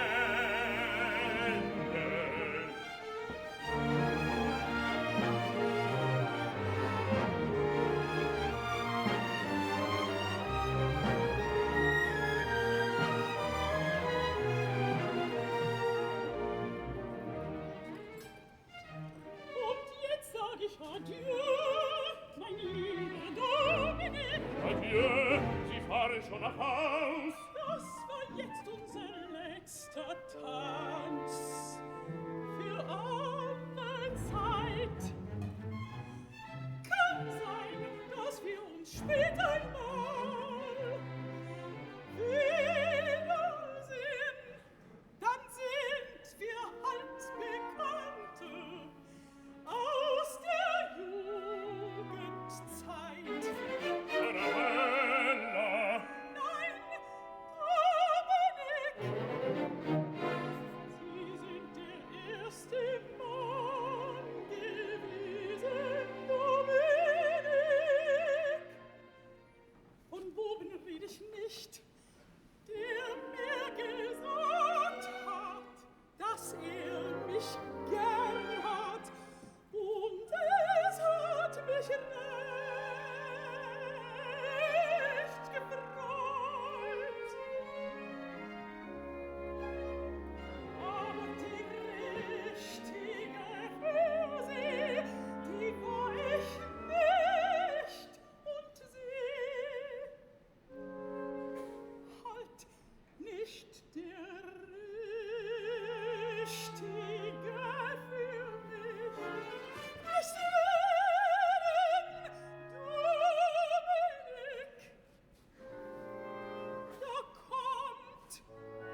verliebt in diesen Fremden, diesen Verlachen oder was ist.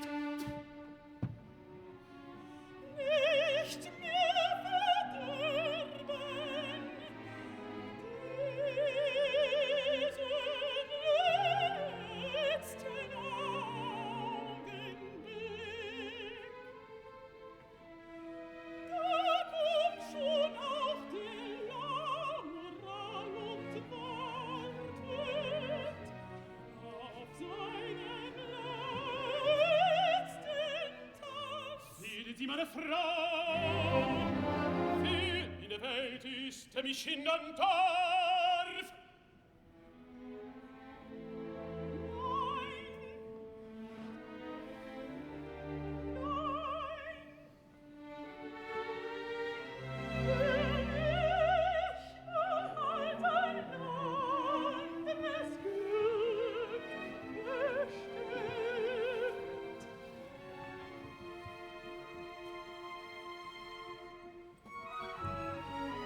Oh, Arabella, gibt es was Schöneres als Sie auf einem Ball?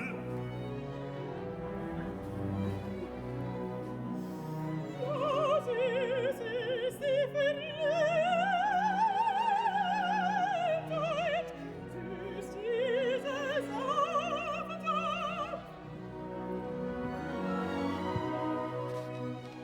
Aber es gibt was Schöneres und es tut mir. Und einmal willst du auch wünschen, vielleicht Nicht reden jetzt von anderem, das weit weg ist. für dich ist doch weit weg. Da hast du recht. Es ängstigt mich, Sie sind so anders. Arabella, es nimmt Sie mir wer weg. Wegnehmen geht der Buch.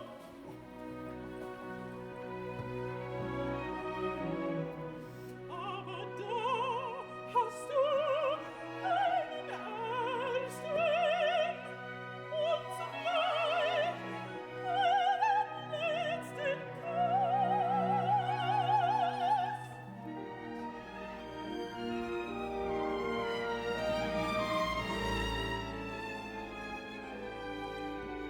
Von wem hab ich diesen wunderbaren Kuss?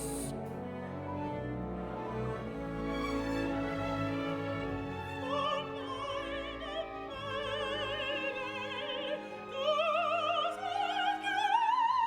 glücklich ist, so glücklich, dass sie ganz allein sein muss, ganz mit sich selbst allein in ihrem Zimmer. Und noch liegen ohne Schlaf.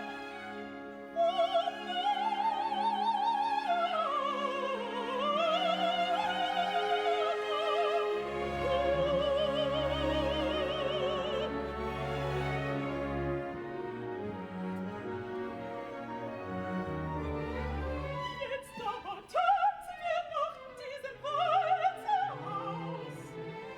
Dann war ich wohlend von euch. Auf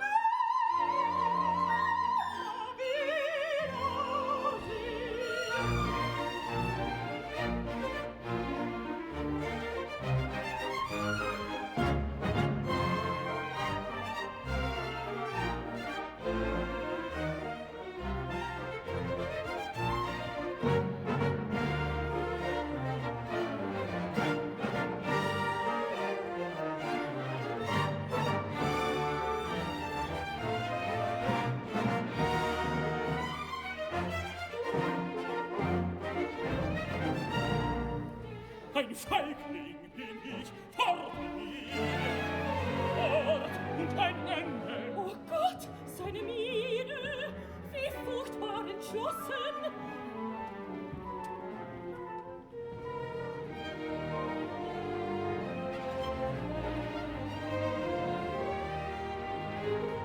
Riechst du schon wieder so? Hat's dich schon wieder? Warum erzählt's mich? Sie denkt mich nichts anderes denkt sie. Sie hat mir einen Brief für dich gegeben. Hier ist er. Ich nehm ihn nicht. Er bringt das Ende für immer. Ich fühle es. Mach ihn zurück. Ich fühle, dass es mein Abschied ist. Du musst ihn nehmen. Alles wird anders, so fühl ihn nur. Ein Schlüssel. Nimm ihn nur. Ein Brief, nur ein Schlüssel. Was sind das für Späße? Stenko, ich werde. Der Schlüssel zu Arabellas Zimmer. Ich hab mich verhört. Du sollst nach Haus. Sie kommt in einer Viertelstunde. Der Schlüssel sperrt das Zimmer neben ihrem. Lautlos kommt sie zu dir, Matteo.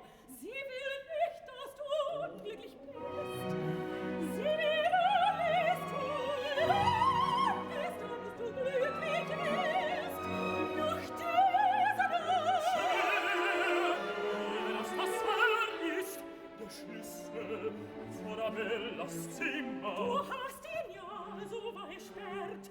So war will dir, der Ende geht. Und alles tun, damit du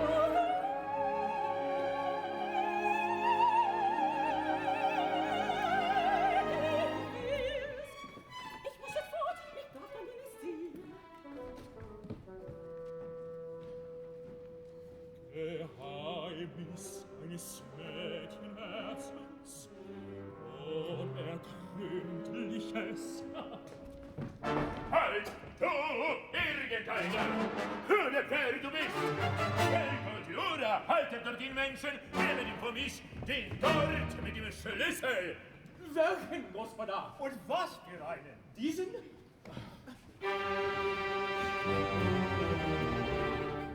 Wenn hier viele Arabella heißen, meine gottverdammten Jäger holen, hoppen meinen dummen, harten Schädel, dass ich als ein Narr dastehe vor einem Fremden.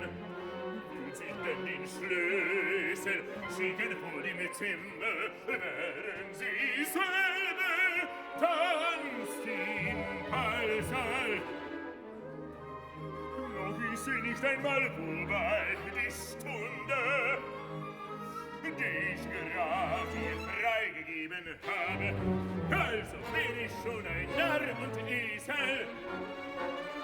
Alles lassen, weitermachen dort am Esstisch. Schön ist die Musik und ich vom Schlüssel. Ein Drehen und die verdammte Schlüssel. Und in ein paar Minuten wird sie da stehen. Da vor mir und Blumen wird ich hinstreuen. Das hatte meiner, sie den Fuß, ihr küssen bei. Wie kann sie jetzt und nimm den Abschied in dieser Stunde von dem Mädchen sein? O bezaubernder Frau, viel schöner als jemals die Tochter, wie sie die Melancholie mir zu heilen verstehen. Dominik, nicht, aber später. Ich werde immer allein sein, ohne mein Kind. Warum kommen viele und ich sehe darunter? Warum scheppern gottverdammte Schlüssel dazwischen? Mein Herr, schon wieder muss ich kommen und bitten, geben Sie den Müll, die Königin zurück. Was sagt das Frauenzimmer? Ich soll sie zurück ihr geben. Ich hab sie nicht eingesperrt. Ich hab den Schlüssel nicht. Er ist in dem Kuvert. Ich bitte, dass Sie mir die Ehre geben. Sie alle, Sie sind bekannt und unbekannt. Wollen wir nicht in dem schönen Augenblick vermissen? Sie werden sicher, sie zu finden wissen. Zu finden wissen. Schlüssel, Viola, Pelko. Die gnädige Fräulein suchen in dem Saal. Habt ihr gefunden in der großen Wiener Stadt? Wird sie zu finden wissen, in der Tat hüten das Tier. Und bitte sie hier, wenn sie die Gnade haben will. Ein solcher süßer Schnabel muss auch was Süßes trinken. Da wäre ein Billett für Euer Gnaden. Viel, aber ein Schlüssel drin ist. Wie? Ein Schlüssel? Wer, Herrgott, hat diesem Gesicht so viel Gewalt gegeben über mich, dass ich mich fürchte jetzt. Für heute sage ich Ihnen gute Nacht, ich fahre nach Haus, von morgen an bin ich die Ihrige. Von heute sage ich Ihnen gute Nacht, von morgen an, ich fahre nach Haus, von morgen an bin ich die Ihrige. Ein kleines A statt einer Unterschrift. Nicht einmal Ihren Namen steht auch nicht dafür. Wie einen Gimpel, einen auf den Leib gegangenen. Sie muss ihr Abschied nehmen von der Mädchenzeit. Dafür braucht sie die ganze Zärtlichkeit. Sie hat jetzt keine Zeit, die zärtlichere Unterschrift. Es heißen jetzt die Melonen. Da muss her. Servieren links und rechts des alle liegen unter dem Tisch. Die Grafen und Fiaker und Fiakerbröte und alle miteinander. Heut geht das Ganze, aber schon das Ganze auf meine Rechnung. Soll ich der schönen Lied vielleicht ist was singen? Ich schwöre aufgelegt.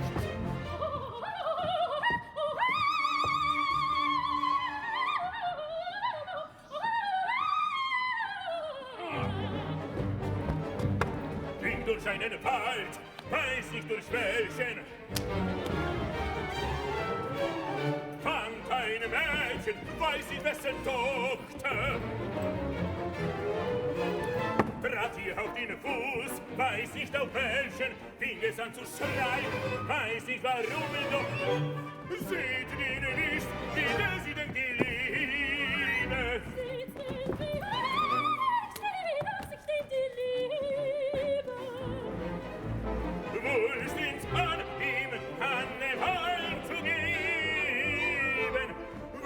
zu geben, Wäsche nicht zu geben. Mag der Fisch aus Fehre kann trinken, mag sich plagen bis zu klügeren Tagen. Plagen bis zu klügeren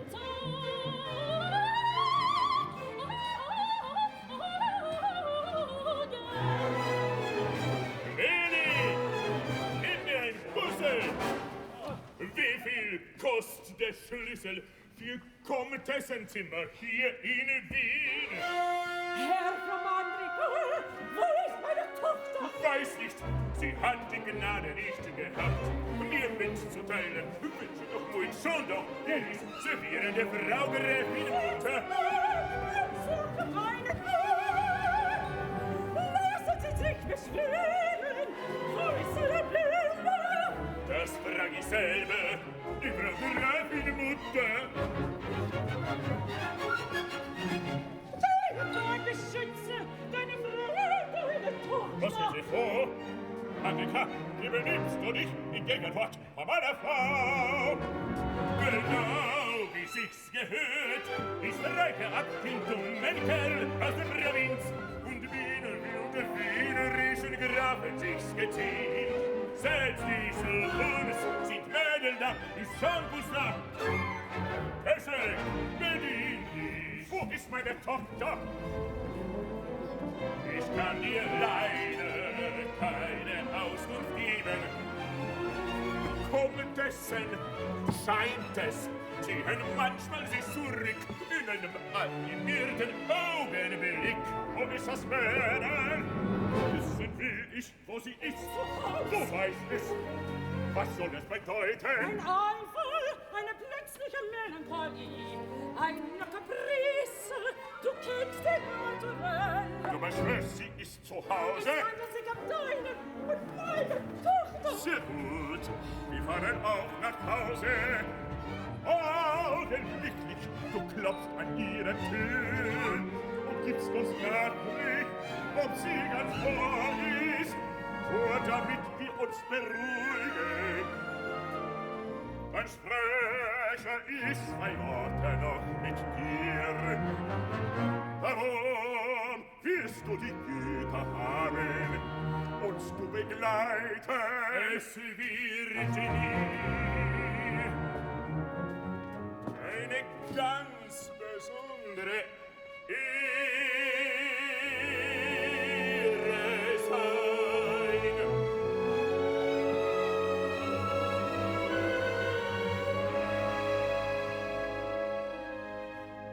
Wir spielen augenblicklich weiter im Hotel, sobald das kleine Missverständnis da beseitigt ist.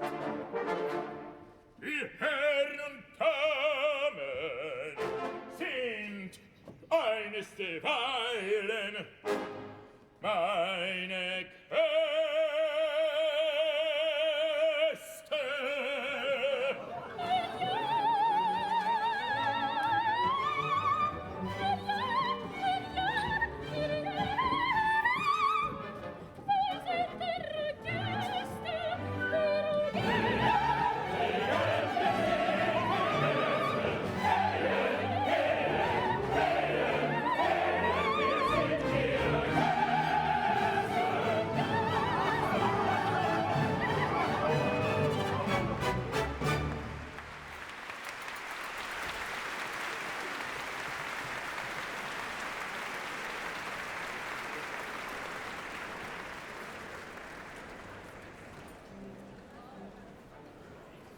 What a stunning end to the act.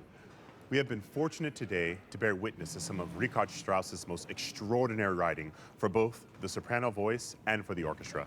To hear a singer like Rachel Willis Sorensen, supported by the great Met players, with a sublime score is an unforgettable artistic experience. But as remarkable as Arabella is on cinema screens, I've got to tell you, it's even more impressive here in the Opera House.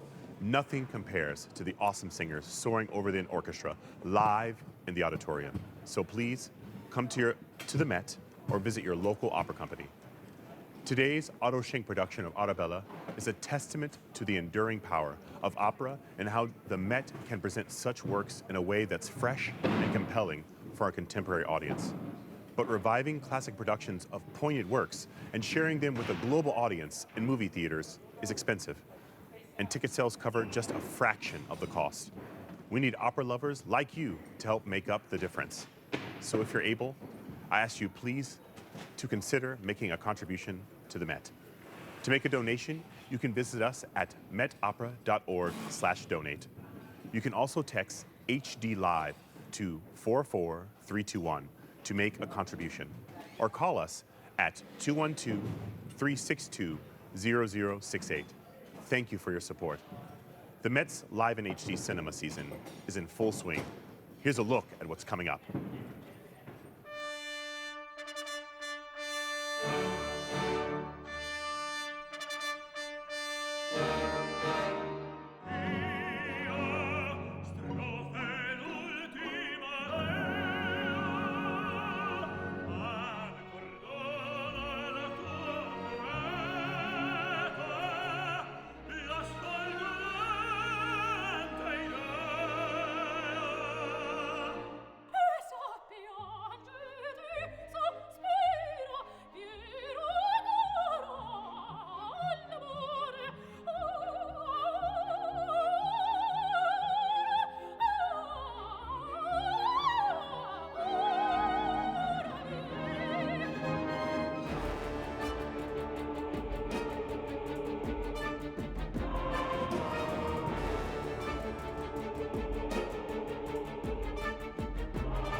So much to look forward to this season.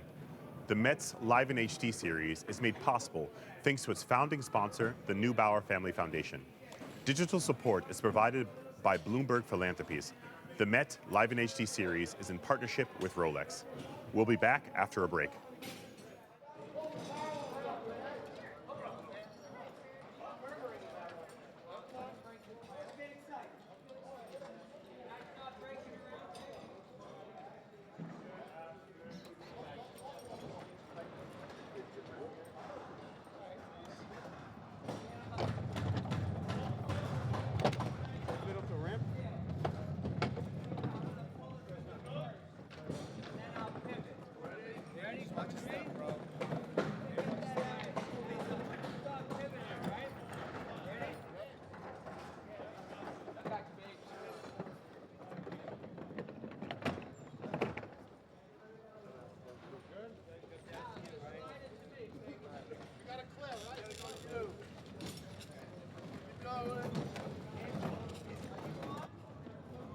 This is going backstage left. This wagon's going down. That's going to rise up and roll off, and then the stage right wagon's going to come down. Copy.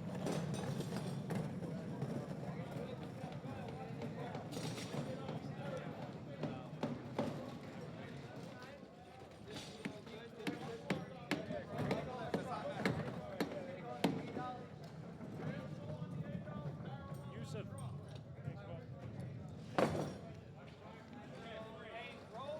Lifts coming up.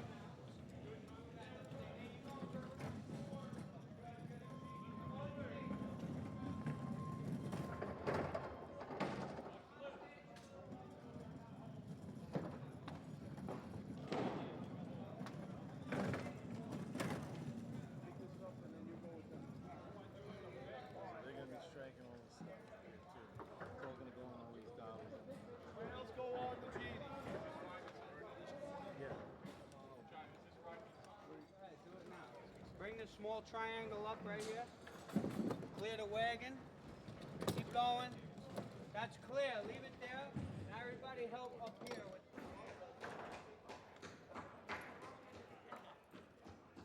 Let them get this one on there. All right. You want me to lie this in first? Yeah, tie that shit up.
Let's go back up and.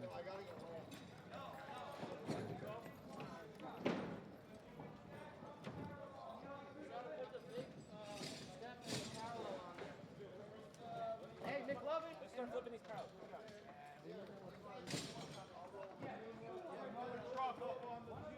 On top of that. Yeah.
come this way. A little flat right now. I got to get a camera.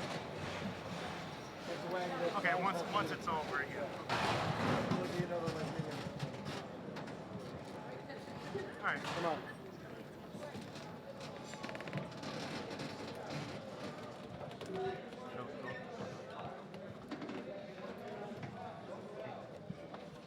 I can't. No, you gotta get you off me, move. Dean. He's okay. Gotta get off me, You're okay. Dean. Okay, good on 22. Thanks, Kev.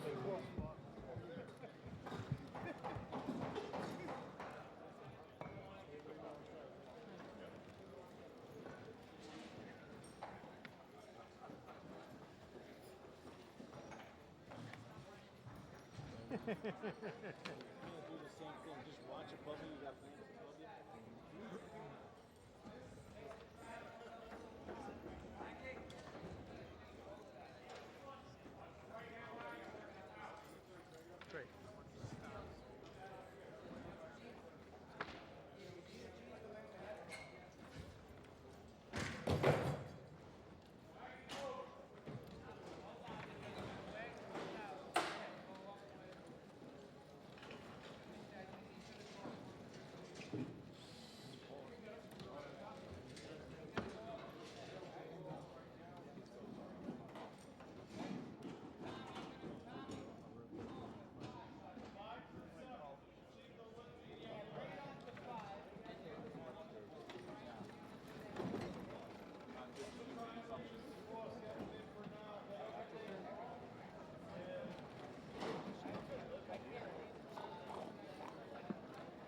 I figured you couldn't hear it because you had the muffler on. I hear gross things only.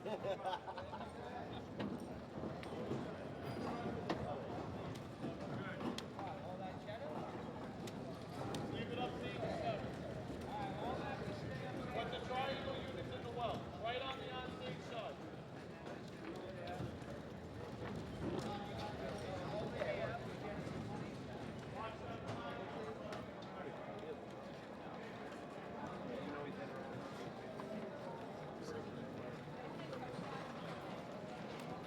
Stay right there.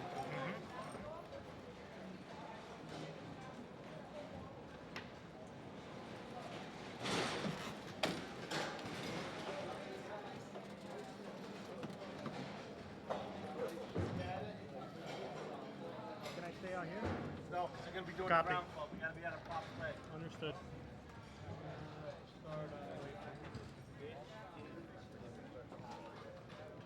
That's going to get stretched all the way down.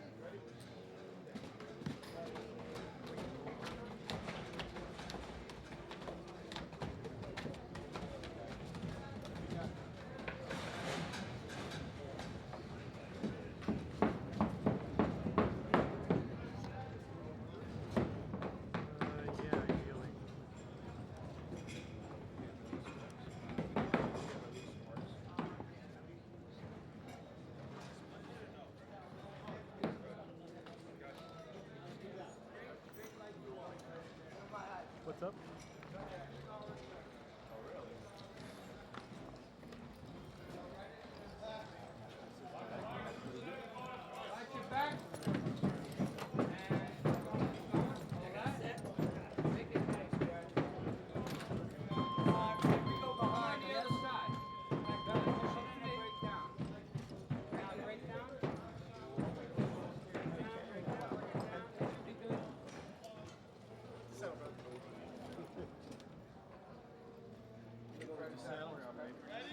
Waiting.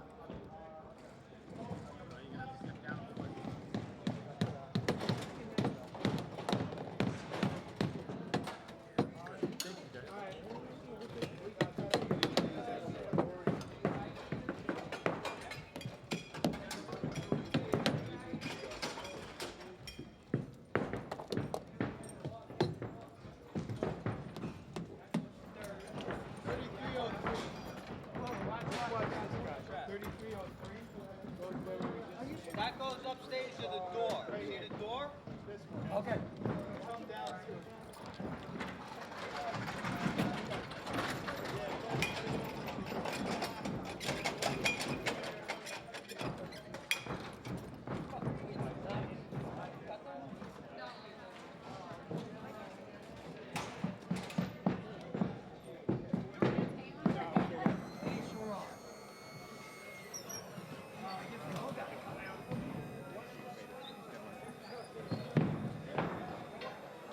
This is around when we went on the set.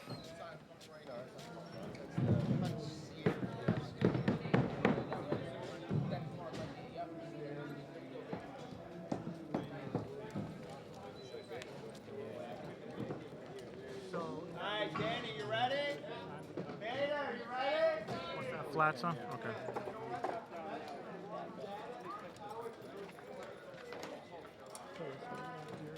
Steal that off? Oh wait, Travis, put it back.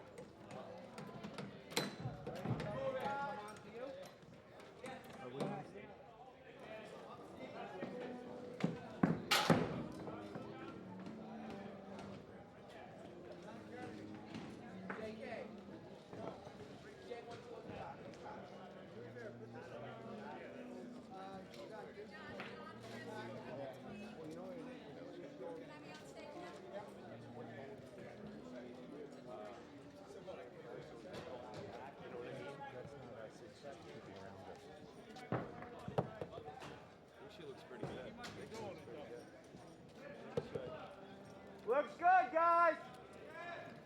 Spring 90 when you can, guys.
Welcome back.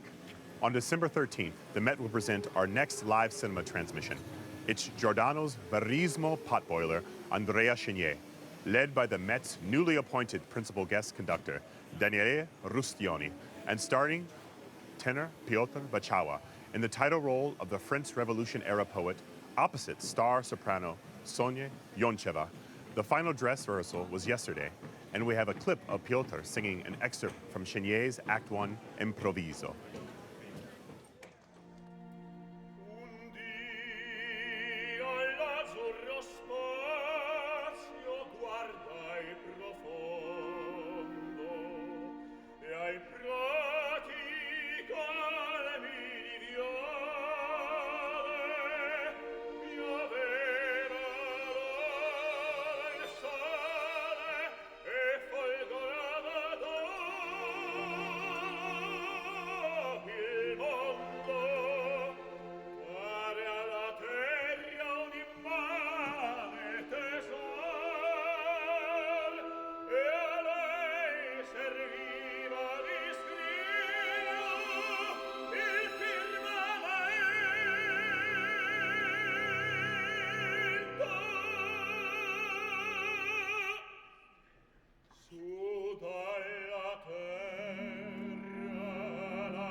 I'm joined now by the Met's new principal guest conductor, who is leading the forces in Andrea Chenier, Daniele Rustioni.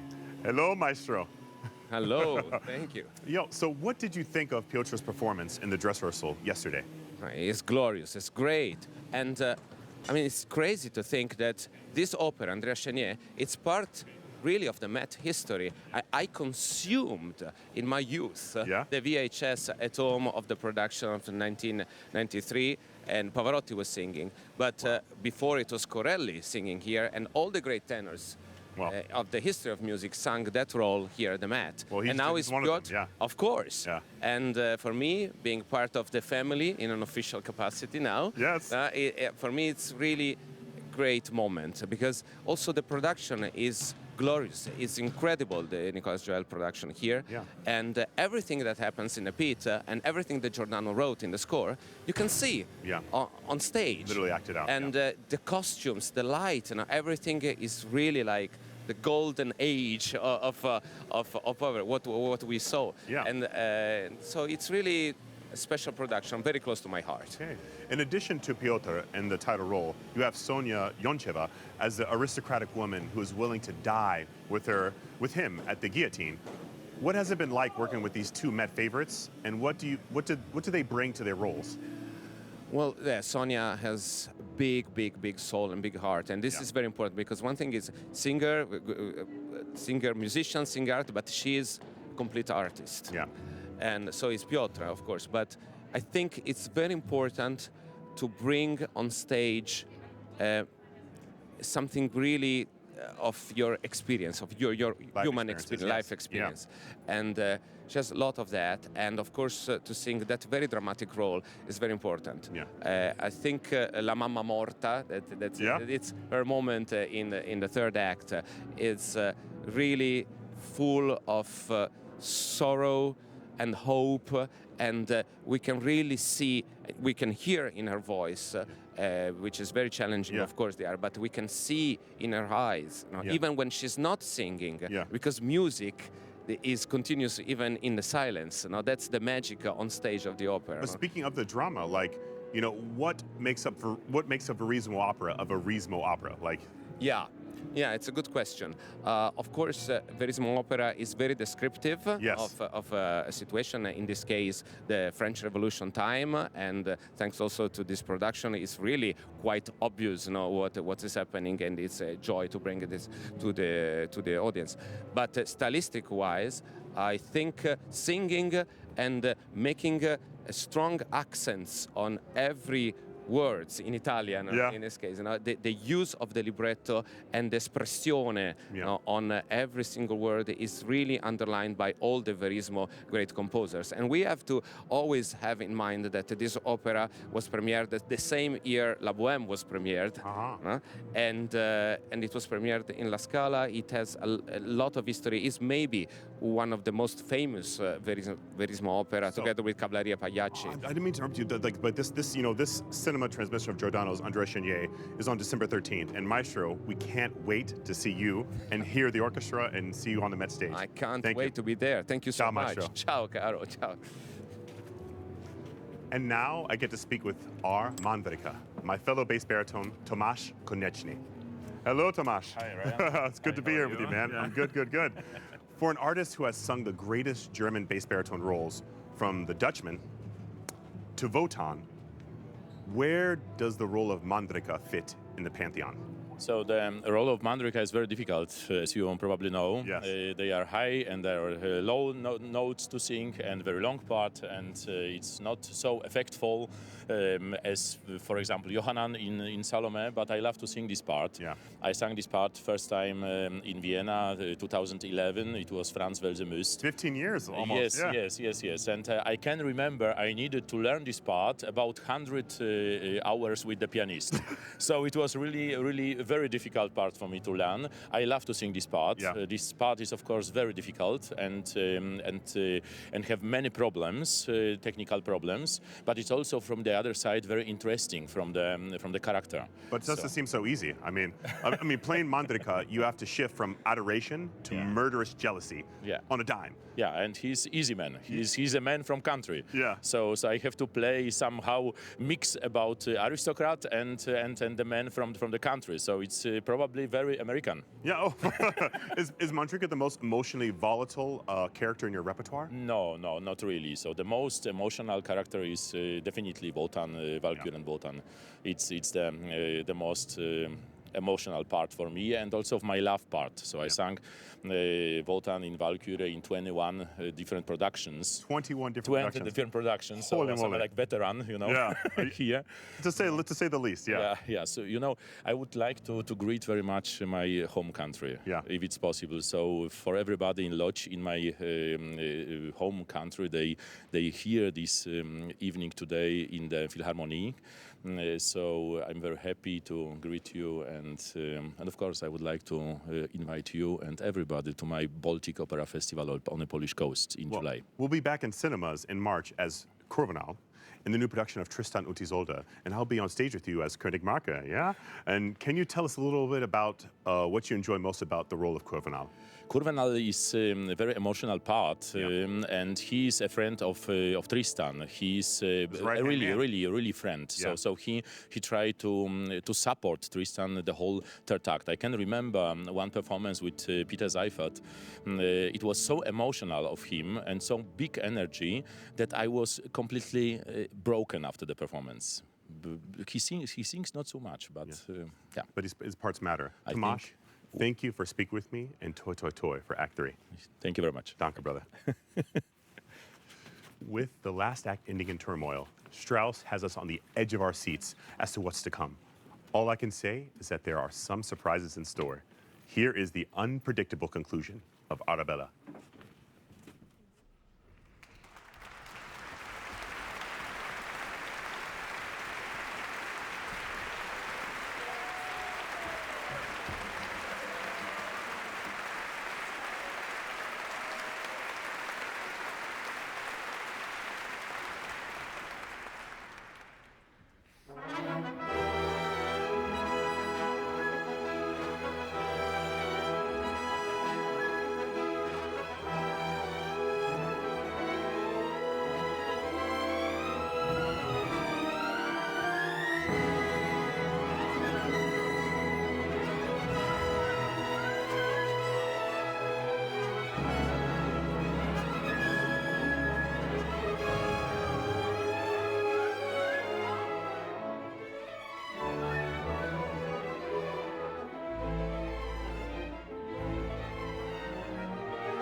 vom Ball. Sie gehen auf ihr Zimmer.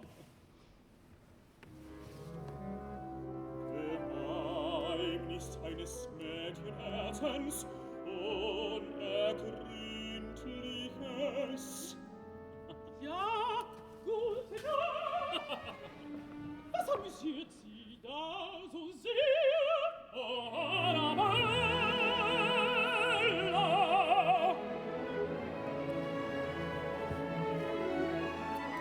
Wenn Sie mir noch etwas zu sagen haben, dann bitte ich, mein Tag, nicht jetzt, nicht hier.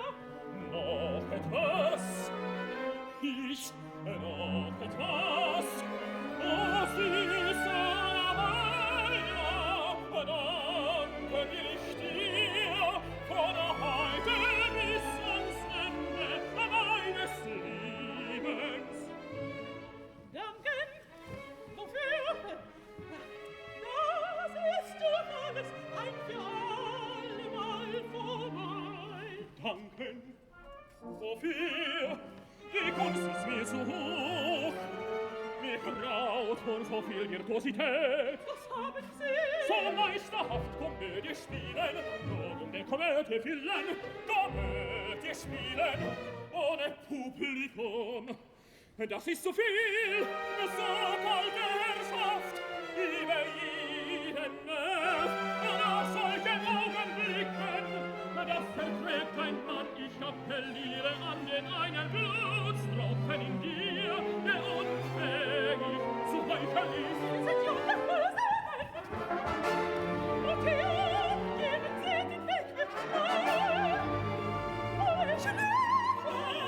Könnte es einen Mann zum Wahnsinnig bringen, so wie niemand auf der Welt, bekräftige mit einem einzigen letzten Blick, was zwischen uns gewesen ist, dort oben und nichts auf dieser Welt verlangt mehr von dir. Hier kommen Menschen, lassen Sie mich los. Ich hab's geschworen, dass du gleich sein wirst von mir, in deine Tränen, in deine fließenden Küsse hab ich's geschworen von morgen an. Ich halte meinen Schwur, wir waren im Dunkel, ich habe deine Augen nicht gesehen, die meinen Blick mir ist, der alles noch zum letzten Mal besiegelt, und du bist frei für immer. Ich erlegtes Tete-Tet im Stiegenhaus. Du hast du also ein Weg zurückgezogen. Mein Kind, was soll das heißen? Aber nichts, Mama, gar nichts. Ja, es ist der Verfluchte mit dem Schlüssel.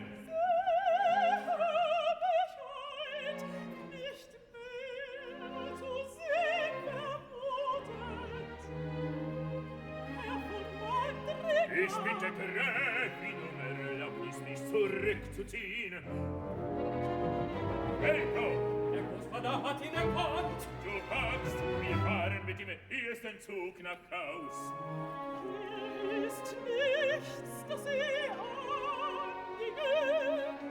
Manrika, ich komm nach Haus, begegne diesen Herrn. Das ist ein alter Freund von uns. Darüber alles erzähle ich Ihnen später, wenn Sie wollen. Ich bitte wirklich sehr, mich zu entschuldigen. Wird es steht in Renaissance und die Intrige sehr ungesellter. Du bleibst noch einen Augenblick. Es scheint, dass hier noch Missverständnisse geblieben sind.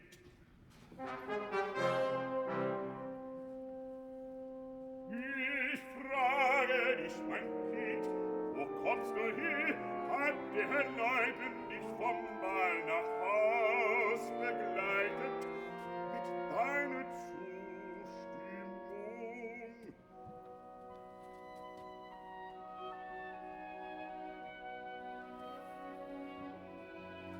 Papa,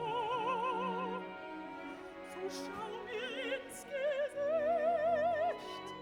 Kann ein Verrückter allen Mensch machen? Auf 1, 2. Du hast mir nicht zu sagen. Aber wirklich nichts, als was du ohnehin schon weißt, Papa, seit heute Abend.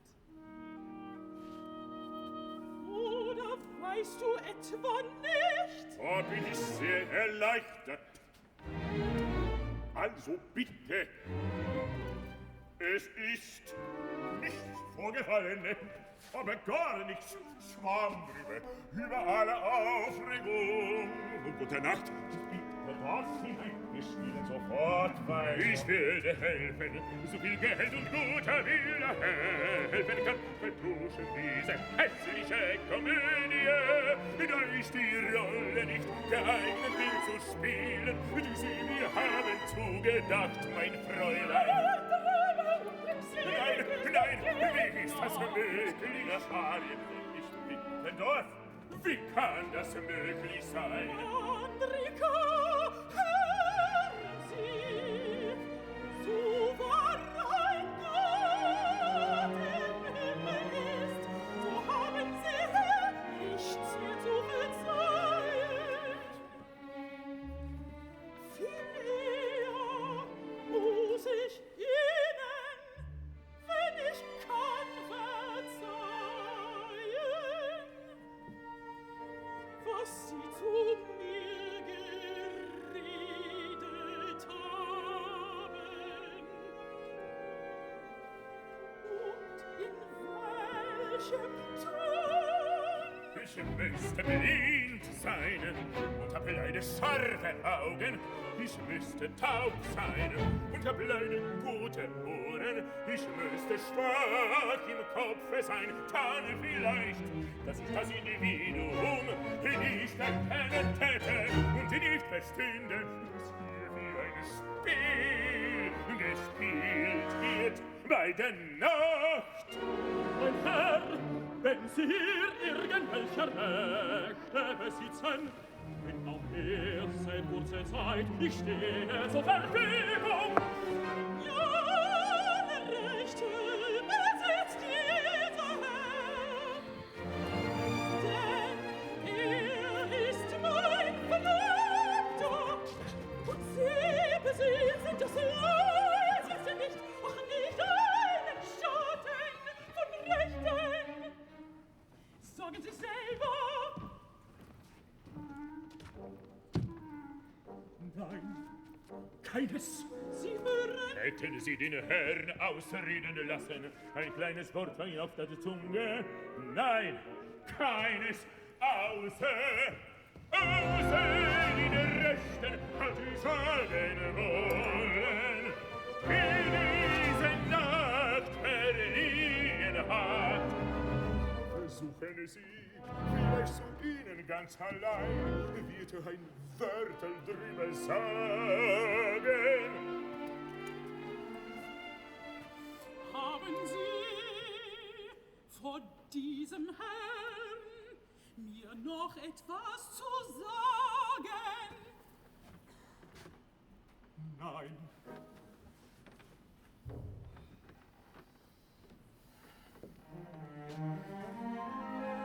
Ich gratuliere Ihnen, Herr Leutnant, zu Ihrem Glück bei schönen Frauen und Ihre Diskretion.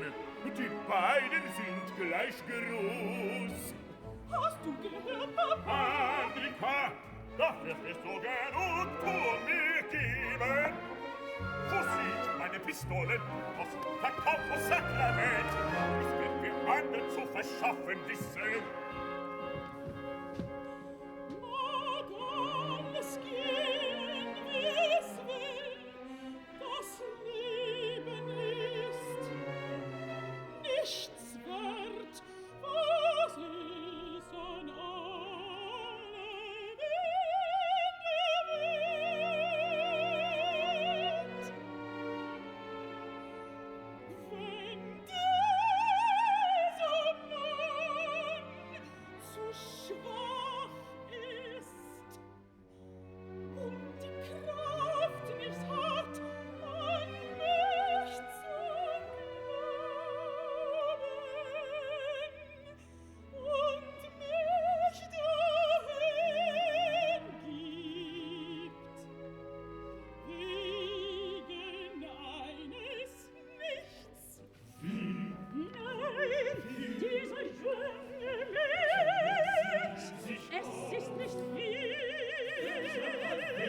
Musiker, es ist mir gewohnt schuldig.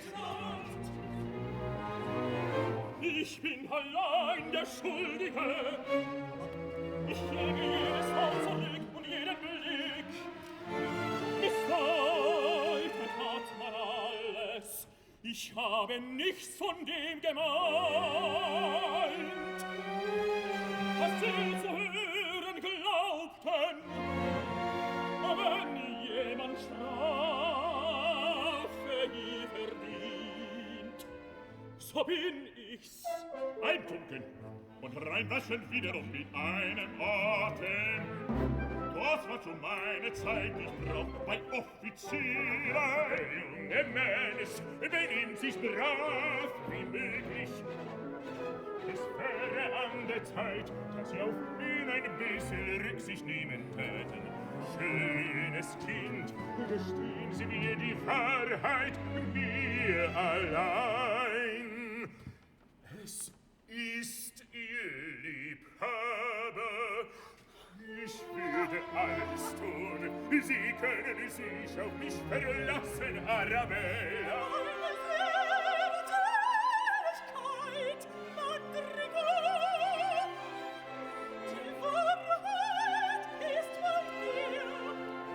Deine Seele so versperren Mädel, mir tut das Herz so weh, und mit dich, oh Gott, was tust du mir, wie eine Schande an, durch dieses Weib.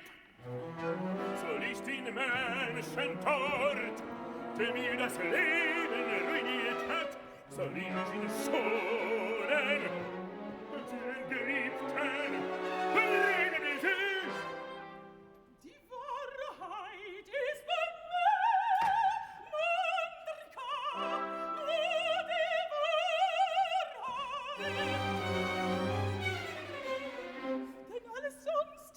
Das sehe ich ja, ist gegen mich. Zum letzten Mal willst du heiraten durch den Menschen, mit dem du hast das süße Stell dich eingehabt nach unserer Verlobung 10 Minuten. Ich habe nichts zu antworten, Herr von Mandrika. Auf Ihre Fragen. Auch gut! Melko, eine Waffenhandlung, lass sie aufsperren. Soll kosten, was es will. Ich brauche Säbel. 2 schwere Säbel, scharf geschliffene. Sofort hierher. Dort ist der Wintergarten. Wir werden ohne Zeugen alles schon zu Ende bringen. Die Herrschaften vielleicht gestatten uns, allein zu bleiben bis dahin. Papa! Mama! Papa!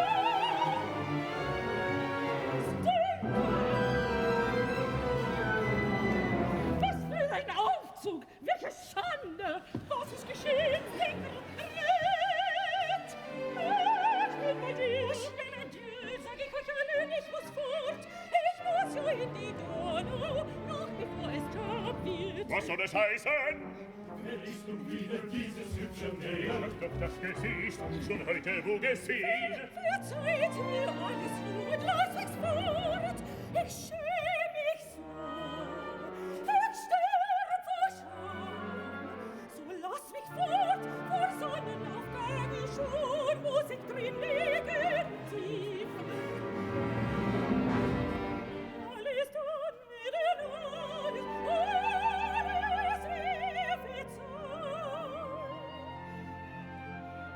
Auch der Papa, du bleibst bei mir, und was ja auch geschehen ist, an dir ist höchstens geschehen, dass und ich weniger lieb ist haben.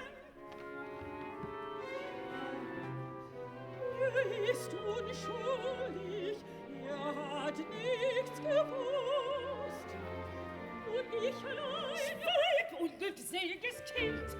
Schweig bis ans Grab! Schweig du sofort und Frieden lasst das Mädel! Verhabt mit euren Lohn, mit eurer Maskerade! Dir kann ich es sagen, dir und dir allein.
Mädel war der Grumpf.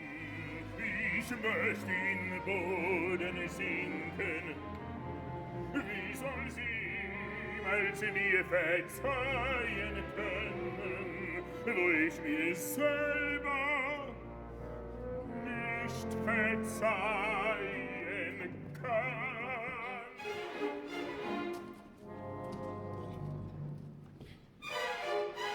Sehr gut.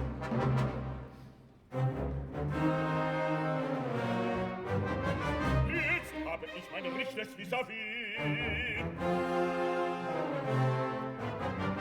Die Sache geht allein den Vater ein. Oh, oh, oh, oh.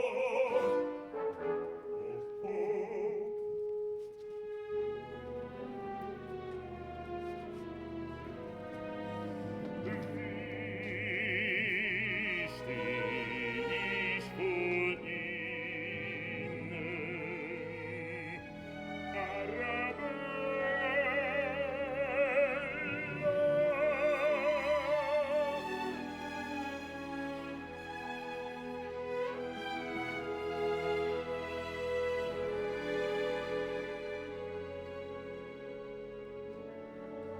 Ich weiß nicht einen Blick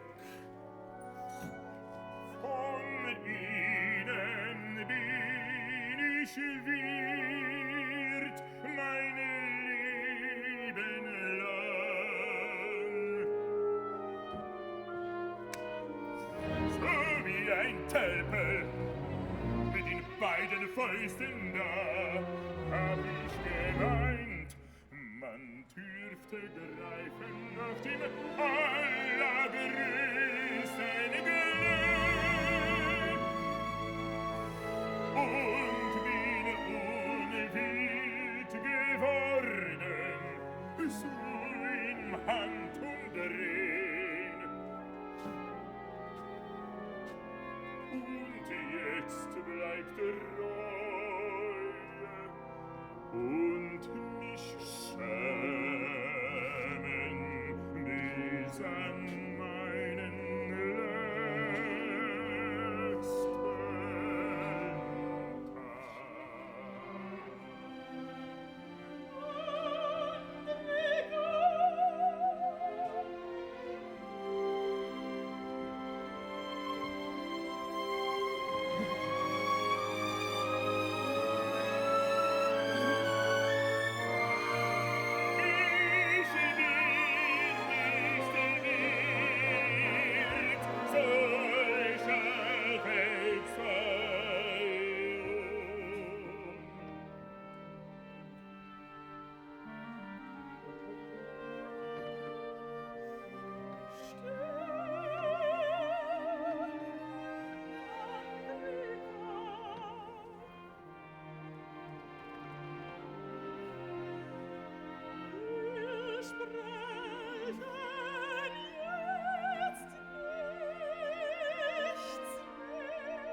diesem Herrn da trete ich vor Ihnen, hochgeborene Herr. Verneige mich und biete für ihn als meinen Freund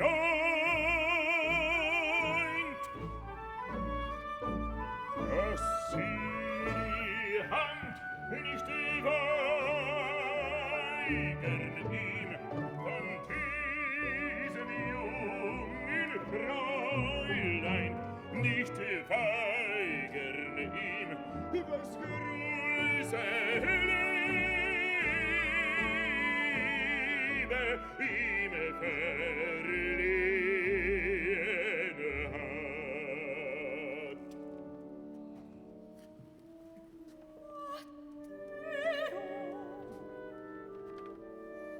Papa, was ist das alles? Muss ich nicht fort? Du musst jetzt glücklich sein.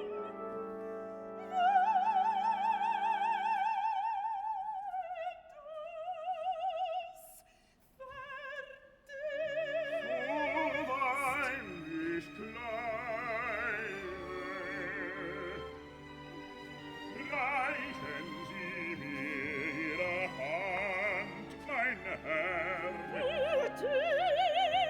Theodor, welch eine Wendung! Kolossal!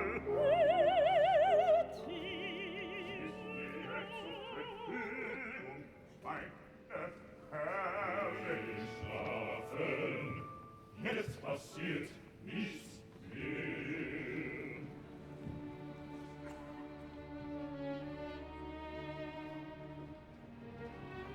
Führ sie hinauf, Mama!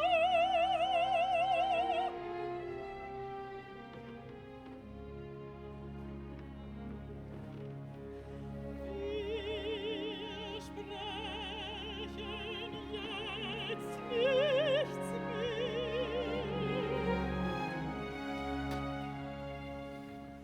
Bis wieder heller Tag ist.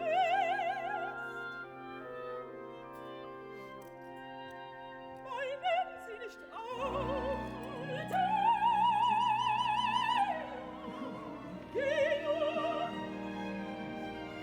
kommt morgen früh.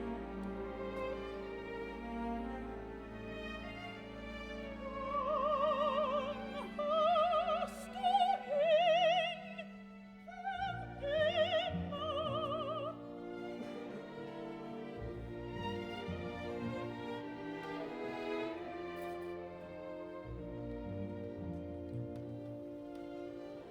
Kann ihr Diener am Hof zum Brunnen gehen und mir ein Glas recht frisches Wasser bringen dort hinauf?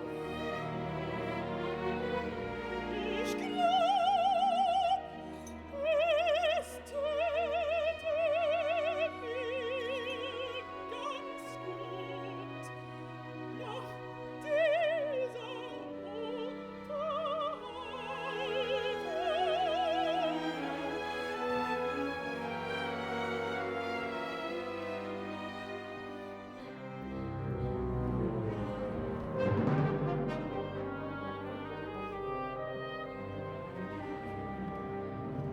Sie gibt mir keinen Blick, sie sagt nicht Gute Nacht, sie lässt mich stehen und geht. Hab ich was anderes verdient, was ich verdient auf dieser Welt? Verdient ist nichts. Stubbrügge sieht verdient wie einen Kerl wie mich. Aber geschenkt hätt ich gerne einen Blick genommen. So einen halben Blick hin und hinauf. Sie hat gar nicht gemeint, als als ein Glas Wasser haben und Ruhe vor meinem Anblick. Oder spotten hat sie wohl, vielleicht, wenn sie nur spottet, wenigstens ist es schon eine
Mich